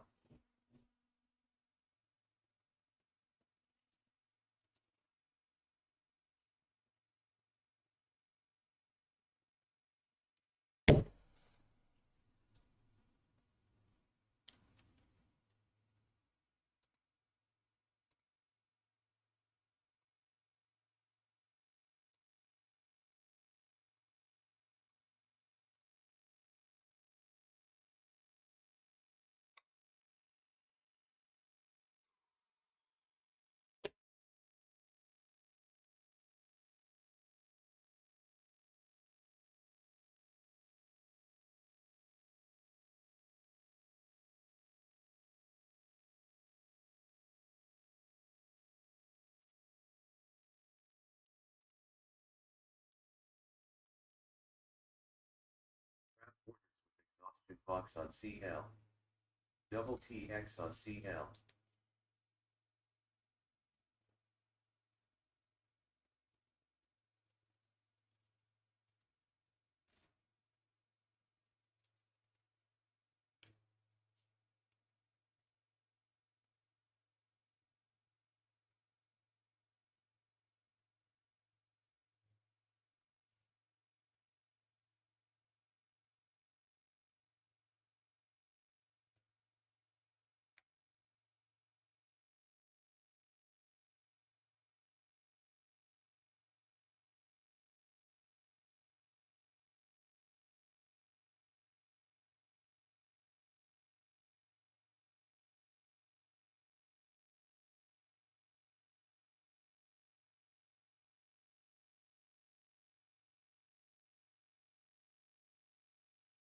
Potential TX on CL.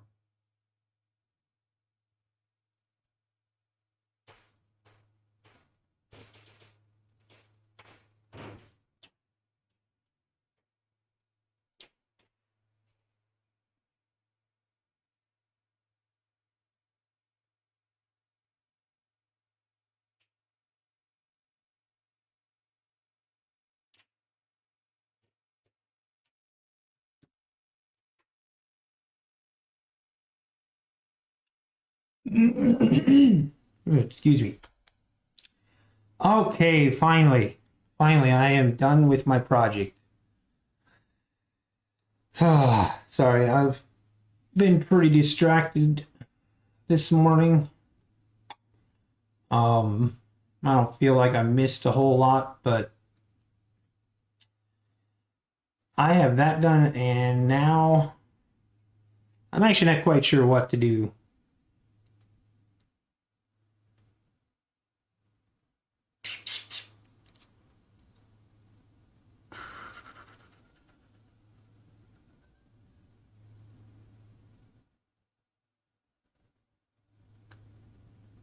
I need to, I have some other things I need to do as well. I'm trying to debate if I want to sit here and watch this market for 2 hours to try and get a trade in. Or do I just call it a day, didn't take a trade?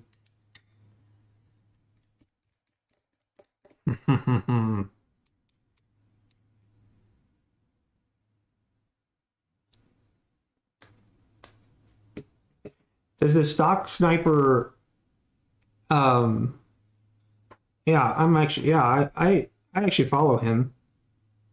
I haven't watched him a lot, but I'm sub to him.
Yeah, well, what to do?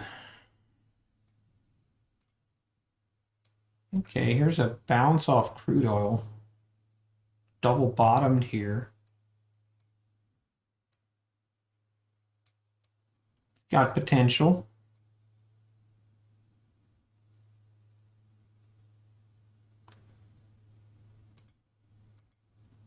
Gold's pretty much dead. Actually, this market's closing in 20 minutes.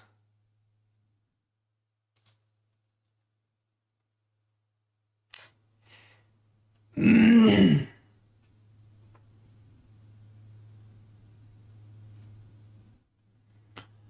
I remember now, futures. And I think, yeah, I think it definitely brings value.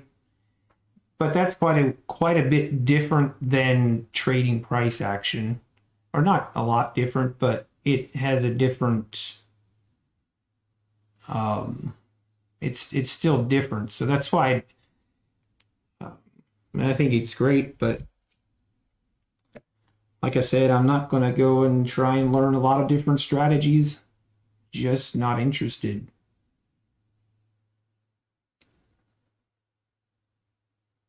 All right, I think I'm going to call it. I think I'm going to call it for the day. I'm just not feeling it. I'm kind of tired, and I got stuff I still need to do. I'm just going to call it early. Yeah, kind of a dull day for me. Didn't really have any good setups, and I was also kind of busy. So, not as focused as I'd like to be. And now I feel like if I trade from here until the close, I'm just going to be almost looking to enter a trade just for the purpose of getting a trade in for the day. And I don't really want to do that. I'd rather call it early and we'll go back at it tomorrow. This morning we kind of got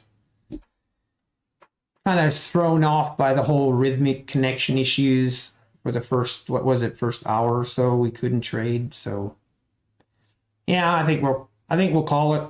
And unless something good comes up here in the next, before the close, I might,